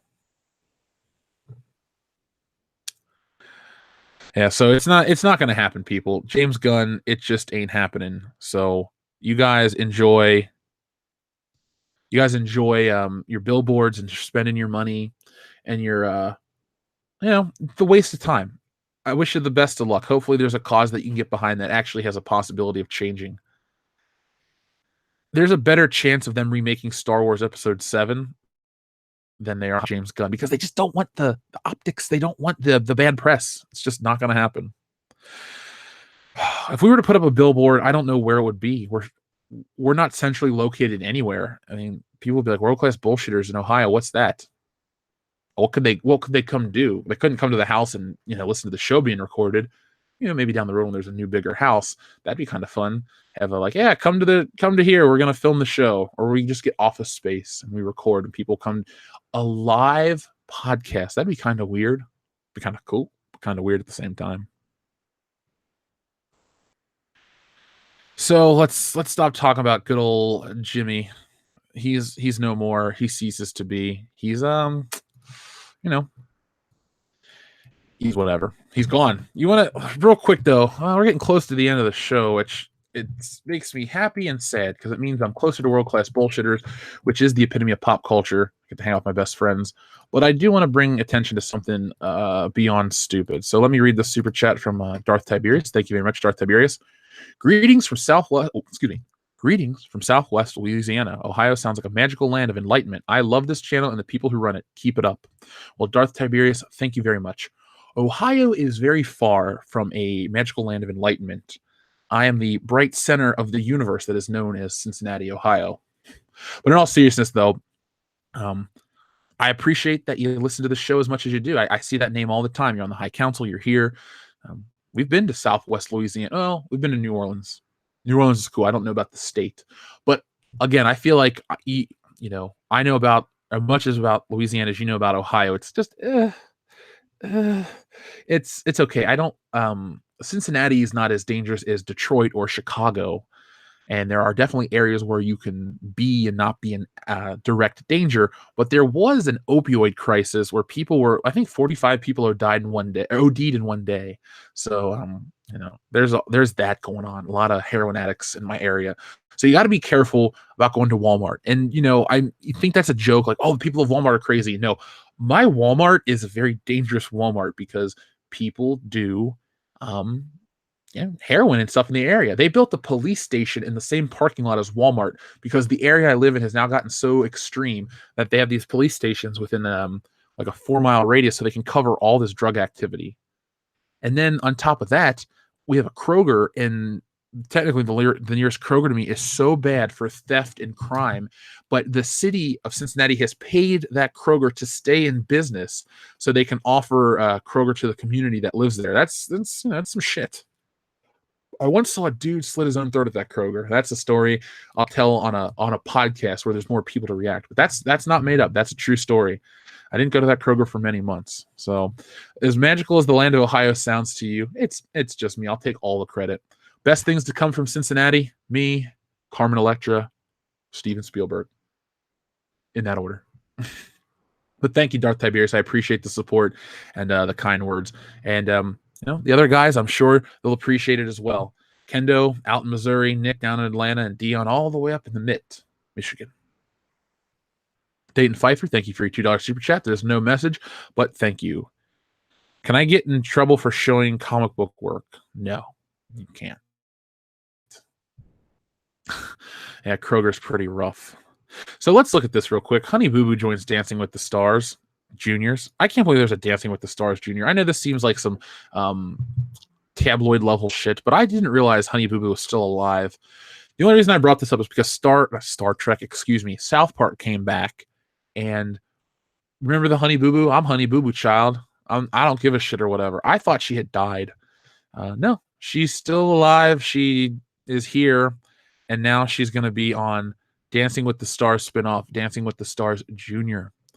Oh my God. There she was as a kid. There she is now. And it just goes to show you how dumb reality television is. America, abroad, reality TV show stars are stupid. They're not stars. They're just a waste of time. So there was my soapbox platform, Honey Boo Boo. That's going to be a Dancing with the Stars. That's going to be a trainer waiting to happen. People are talking about South Park. Last night the Goldbergs came back, and I am going to give you my Goldbergs report. On a scale of 1 to 10, how would I rank the launch of this season? A solid 7. Was it funny? Yes. Was it memorable? Was it wrought full of 80s references? You're damn right. If you like 16 Candles, you'll like this episode. We didn't have an appearance by the JTP. We just had Big Tasty and Jeff Schwartz. And Adam's getting a little too old to play that role. And the Beverly Goldberg shit has kind of worn out its welcome. Overall, I still love the show. And I will be giving you the Goldberg report each Thursday. But until then, until a great episode has come out, I'll just be okay that the show's still on. Home of Procter & Gamble, Skyline, and Montgomery, and all Cincinnati, more than just Ohio, all within a short distance of my home. So we have Montgomery's all right. I don't know if you've ever been there. It's the most overrated barbecue you'll ever get, but it's still pretty good. Skyline Chili, garbage food.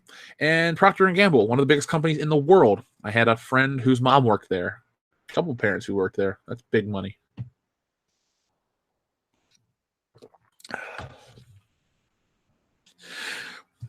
Don't forget WKRP in Cincinnati. Yeah, I've never watched it, but I won't forget it.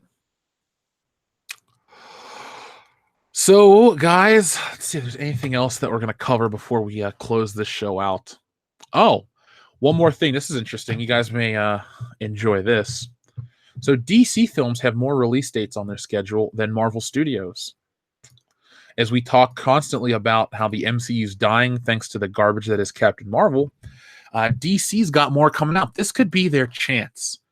This could be their trench run moment. You know, Marvel is Darth Vader, and Luke Skywalker is DC, and they need a Han Solo, aka Wonder Woman 1984, to save the day.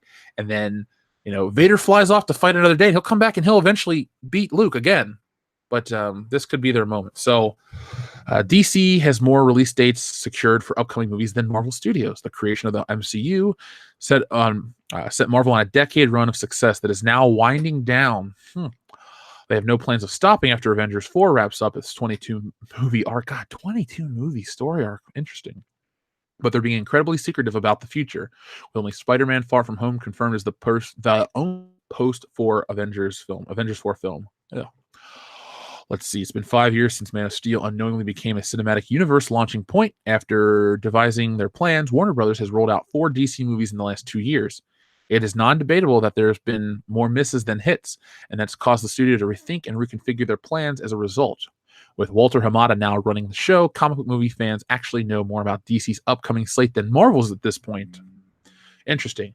Warner Brothers confirmed plans for Birds of Prey to hit theaters in early 2020. Cool, I guess. Black Canary is now black. It's a little on the nose if you ask me and Joel, but hey, diversity. And is doing so further gained ground on Marvel. The Margot Robbie-led team movie, which now includes Mary Elizabeth Winstead and Journey Smollett-Bell, is the 5th DC movie to have a confirmed release date. I'm sorry, I'm just hungry. Aquaman hits theaters in December this year, while 2019 includes a trio of movies that is made up of Shazam, Joker, and Wonder Woman 1984. Marvel Studios, on the other hand, now has 3 movies with confirmed release dates: Captain Marvel, Avengers 4, and Far From Home. There's reason on both sides why this is the case. For DC's part, they're finally putting their plan in motion. They'll only have one movie hit theaters this year, but that was due to all the drama surrounding their attempt to build a universe before. The DCU has had multiple short-lived creative overseas before Hamada took control, and the rotation changes plans both the short and long term. The Flash, for instance, was given a 2018 release date, and now it's not coming out, blah, blah, blah, blah, blah. So the 5 DC flicks that are coming out, we have Shazam, Joker, Wonder Woman, Birds of Prey, and Aquaman. right? Yeah, those 5 movies. I'm more excited. And then we have Spider-Man, Avengers, and Captain Marvel. Avengers, I'm more excited for than anything else. But I would rather watch Joker, Shazam, and Wonder Woman 1984 over Captain Marvel and Spider-Man. But I'd rather watch Spider-Man over Birds of Prey because I don't care. You gotta. It's cool to want to have whatever, but you gotta pick popular characters to adapt. You don't get by on just, hey, we got the all-girls team. Grendel Fan 84, thank you very much again. My Batman growing up was Norm Brofogel's. His work still stands apart from everything else on the stands. His passing broke my heart. Do yourself a favor, pick up copies of his work. I grew up with Norm Brofogel's work. I'm going to be showing that in just a moment, Grendel Fan 84, because I was on Facebook yesterday and I saw a picture of a guy like in gym shorts, just like crouching down. I'm like, what is this a picture of? And then it's like Norm Brayfogle passed away. I'm like, what? No, Batman guy. And you know, it's sad that we rally around death and not life, in society in general. Like, oh man, they passed away. Now it's time to celebrate them. But a lot of people do respect these creators in life. Like when Stanley passes away, there will be ripples in the nerd universe. It's going to be a sad day. I remember when Steve Ditko passed away, I did a whole stream on it. And I talked about his impact and his legacy. There are certain creators that pass away. There are the big heavy hitters. Then there are, other people. But then there's a guy like Norm Brayfogle who did more than we realize. And the aesthetics of his work have translated to other things that, our favorite superheroes of all. He's helped design a certain era. And, nothing but respect for the dude. Well, I don't know anything about a Dr. Fate flick, but I would watch it if it happens. I liked how Dr. Fate is voiced by the dude from Deuce Bigalow, Male Gigolo in the Justice League cartoon, or is it Superman that he's voiced in? I like the character enough. I'm waiting for them to make a Dead Man flick and all these other things. But time will tell. Time will tell. But Marvel has less movies on the docket than DC. I don't think it's really fair to use that as hey, DC's got their shit together because they just announced Birds of Prey. That could get pushed back or get canceled. I know they're thinking, oh, Margot Robbie. Yeah, Margot Robbie's a great actress. She's really talented at what she does. But, Harley Quinn and Suicide Squad wasn't that good. The Suicide Squad movie sucked. People don't forget about that kind of shit. You'd be surprised how long someone's memory is. Norm Brayfogle. So he passed away at age 58. He was born in 1960. Obviously, you can do the math. It's dumb that I said that. But he's an American comic book artist best known for his work for DC Batman franchise from 1987 to 1995. So let's look at some of his iconic work. We like to praise a lot of comic book artists. So today, no bad comic book art. That's kind of a segment that has passed. No pun intended. We're going to move into celebrating some of this stuff. So I don't know about you, but I walk in Hobby Lobby quite a bit, and they have a lot of these DC like wood mounted things or tin frames or tin posters. But this image right here is on all of them. I've seen this cover countless times in the last couple of years, and it's cool. Batman, he has the big spikes on his arm, the big horns, or the big ears. This Norm Brayfogle Batman to a lot of people may look like the Legends of the Dark Knight toy line, which let me pull it up real quick, because that was a Legends of the Dark Knight Norm Brayfogle. There we go, right there. But this, right here, looks a little bit like Simon Bisley, looks a little bit like Norm Brayfogle. Simon Bisley, I believe, came after Norm Brayfogle. So we have an evolution of a character. I don't want to go to Amazon. Shit. I hate when it opens it in a new tab when you're here. I just want to go back, guys. I just want to go back. But that's what I wanted to show you guys. Like Norm Brayfogle stuff, definitely. Like, look at right there. Thinner body, big ears, big side pieces on his costume. Norm. Back to Norm Brayfogle Batman, though. Yeah, he passed away. I don't know the news. I saw that they're going to announce it later. It's being kept secret. So obviously he's a man with a family, so we have to respect that kind of stuff. But I mean, his work is awesome. Excuse my pre-workout falling. But his Batman work is awesome. It's very cool. I mean, there's a lot of action. I love the giant cape on Batman. It's not how I would draw it, but it is how I like to consume it. In this post-McFarlane era where, excess was really the norm in comic books, we had a lot of great stuff. I mean, look at this right here. This is really cool. I mean, look at the gothic nature of the spire. We have the gargoyles. We have Batman with the big cape. Just a really neat looking comic book. So do yourselves a favor, Google his work, check it out. Let me know what you think. Legends of the Dark Knight, Norm Breyfogle right there. There's a trade paperback. I'm not advocating you go out and buy all this shit because unless it's going to go to his wife or family, all you're going to do is make DC a lot more money. And if that's your prerogative, that's how you want to operate, fine. You do what you do. You show your respect. But I'm going to, read some more of his work. Yeah, check it out. It's art that I've always liked. I've always been aware of. But it's cool Batman. I love it. It's what I grew up with. I like the blue and gray Batman the best. Even animated series Batman's blue and gray. And when I do my list of favorite Batman artists, admittedly Norm Breyfogle's not on it. I'm not going to act like I'm not going to gravestand and tell you he's my favorite Batman artist. But anytime a big prolific comic book artist does die, I'm involved with this now. And even if I wasn't doing Stealing Solo, I'd still care because I care about comic book art. But look at that statue based on his work. Very cool. That'd be a nice piece to have on any shelf. I really like just the Batman figure itself. I love the realistic basic anatomy. I don't like overly buff Batman, but this is neat. And this right here from 1988, this cover was actually reused for Spider-Man. There's a very famous Spider-Man cover where he's hanging in the webs instead of all this film. So iconic art can be used to describe Norm Breyfogle's work. So it's sad to see another legend go. It's even sadder, though, that he kind of passed away young. 58 is not a very old person. I mean, my mom's older than that. So probably cancer or something terrible like that. And that's a bitch. And, that kind of stuff really sucks, no matter who you are.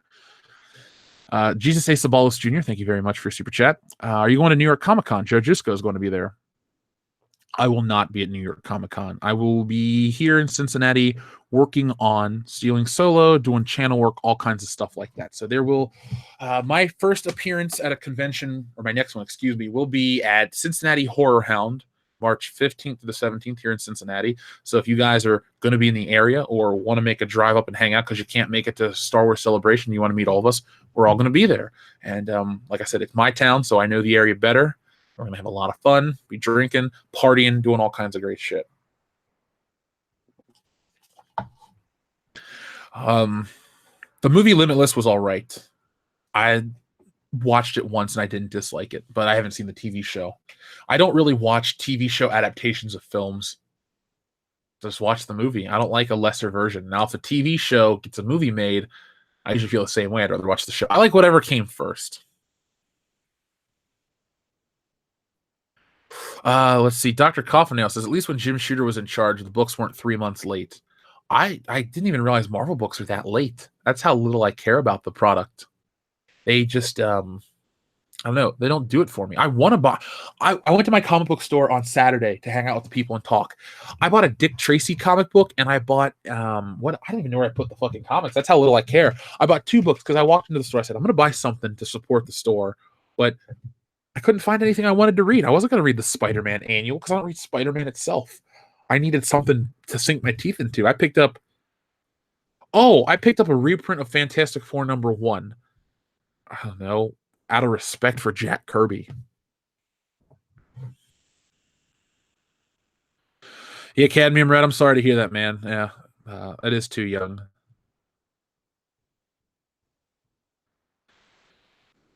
See, John Chappelle is going to watch the Empire Strikes Back live stream after this is done. If you watch it, I suggest you watch the A New Hope one. The New Hope one's a little better because, we're excited. We're talking. We didn't realize Gary Kurtz had died. It kind of put a little bit of a damper on the stream for Empire Strikes Back. But go back and check it out. I love that movie, so I always have a lot of nice stuff to say about it. One more hour. I don't know if I can go one more hour. I apologize. Jeff, if you compare comics from before to now, there really is a large difference in terms of how good the story is. Or is there really a large difference in terms of how good the story is? Yeah, there really is a big difference in terms of how good or how bad the story is. Back then, you could tell a complete story in a book that also led to the next bigger story arc. Everything now, this is not even just my opinion. This is comic books are now structured to sell graphic novels, trade paperbacks. So they're all in these 6 issue arcs or 8 issue arcs, and then they sell you the book. And it almost makes reading a monthly comic book useless. So don't be surprised if that's the future. But you don't get enough out of these modern comic books. At least I don't. They've changed the characters so much that they don't represent or resemble themselves. And they go, well, yeah, they have to evolve so they don't become boring.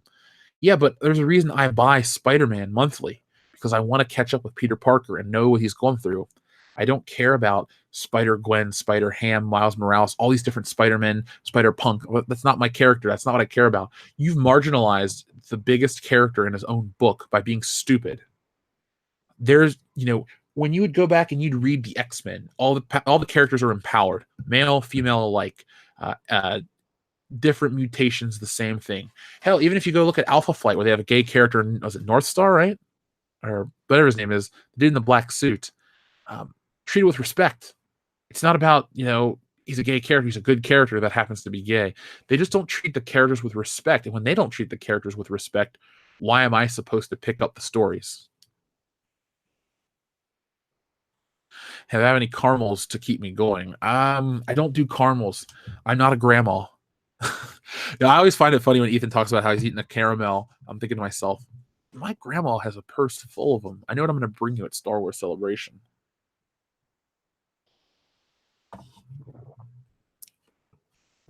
One comic book from the 80s is about 6 issues now. Yeah. Here you tell him, dude. When I picked up this the Dark Phoenix saga, you get so much per issue.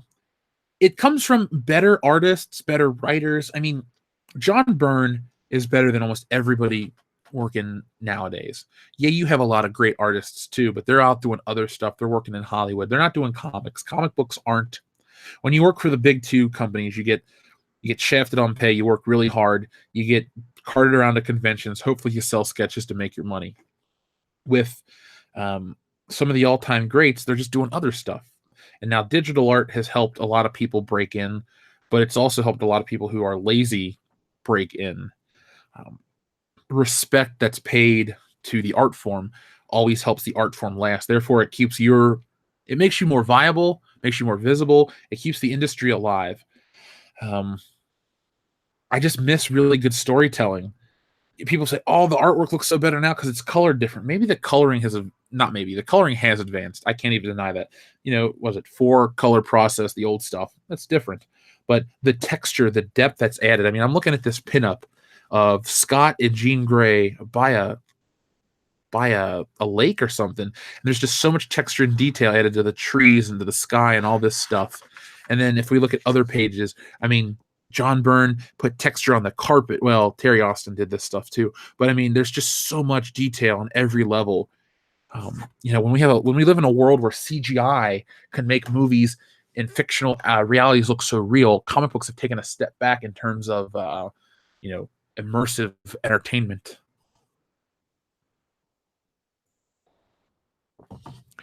This is what Zoomcock was talking about, how our memories are a threat to corporate interests and their profits.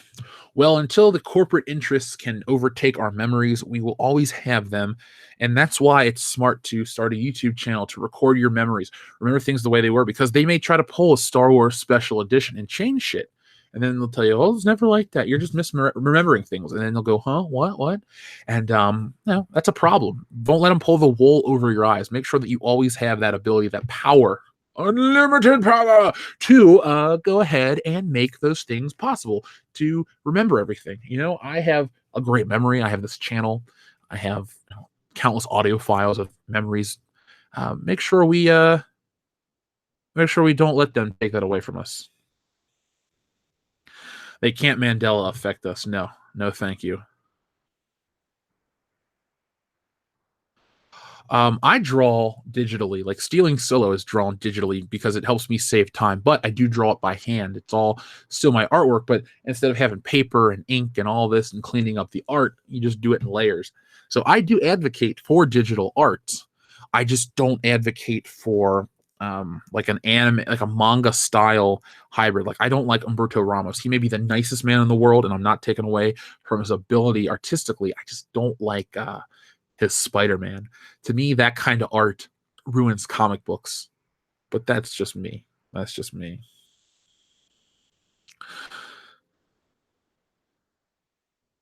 Do you kill off Dion in stealing solo? If you do, I will back it. Sorry. Do you kill off Dion in stealing solo? If you do, I'll back it. I can't tell spoiler story plots. Sorry, man. Manga artists put their story or their art before sleep and health, which is why they are getting more popular. There is a nice happy balance to be had, though. I'll be honest, when this channel is doing its best, it's when I got all my shit balanced, going to the gym, eating right, doing the channel work, putting in the time. Like today after this stream, I'm going to eat something and I'm going to get to work on the comic and then the show tonight. So I do understand, when you put in more time and stuff, but you got to make sure you also have a good story. If I told you a bullshit story and I drew it for 26 hours a day, even though that's not possible, if I kept putting in all this time for a terrible story, it's a terrible story at the end of the day. You got to try to, balance it out and have good stuff.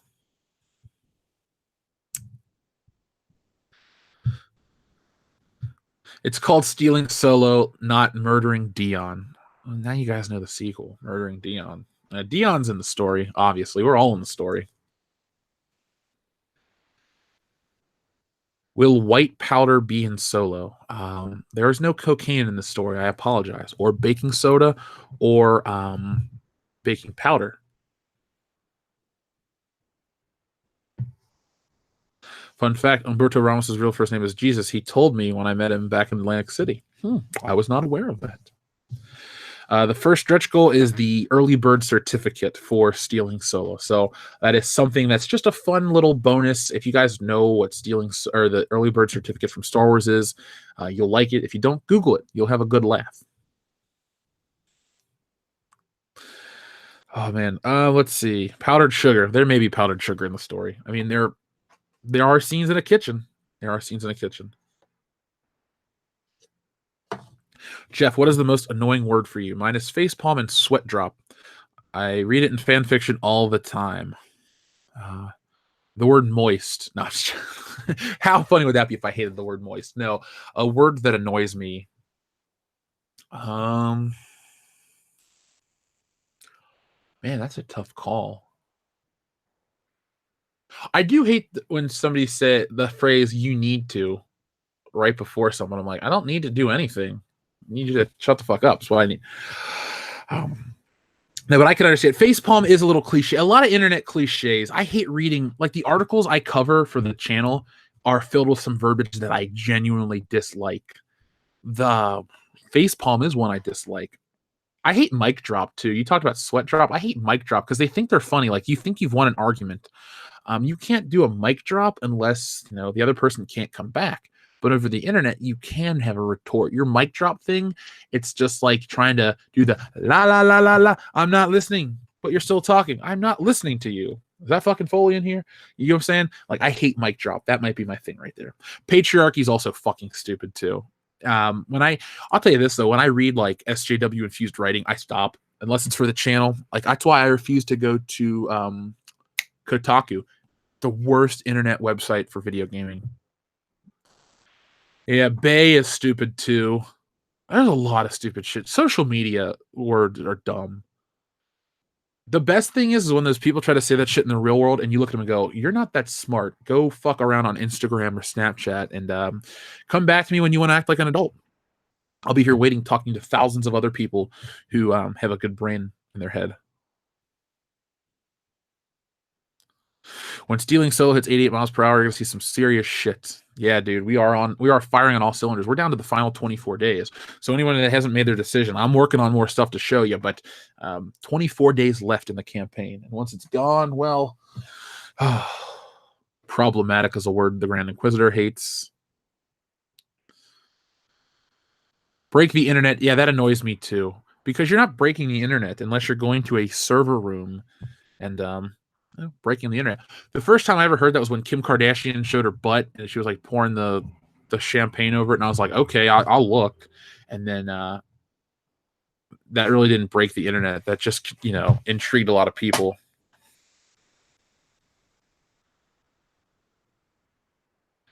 Let's see. I can't stand the phrase marginalized people. I don't like it either. Tell me that this sucker's nuclear. Oh, come on, Jeff. You could add some death sticks addicts to. Wait, sorry. Oh, come on, Jeff. You could use a death stick addict. That's some good something. That's good at something in stealing solo. Could. There's all kinds of stuff. I hate clapped back, either literally or metaphorically. I know Diversity in Comics uses that phrase quite a bit. Toxic and meta. Yeah, what's funny is Toxic has actually, they've taken away the Toxic fandom. They use it so much that it's lost its power. It's just not a powerful phrase. It doesn't mean much anymore at all.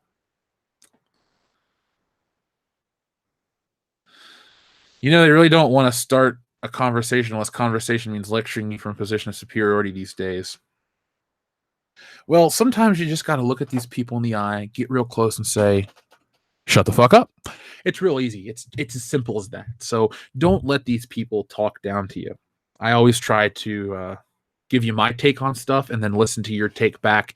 And then maybe we try to figure out we see that there's a problem. We try to come together as a group of people to fix said problem or find a way to overcome or get through that stuff.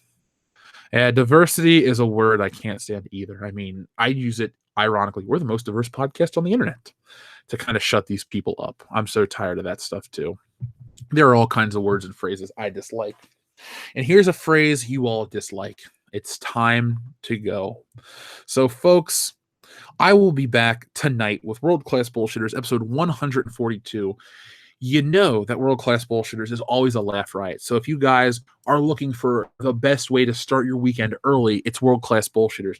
Except no substitutes, no other streams, no nothing. World Class Bullshitters, 8:30 p.m. Eastern Standard Time tonight here on this channel. And we're going to be talking about all kinds of crazy shit. And we'll try to hear Lena Dunham be praised by Dion. We'll try to hear Dion praise some other garbage out there. So, folks, until next time, until this evening, have a good day. Be safe.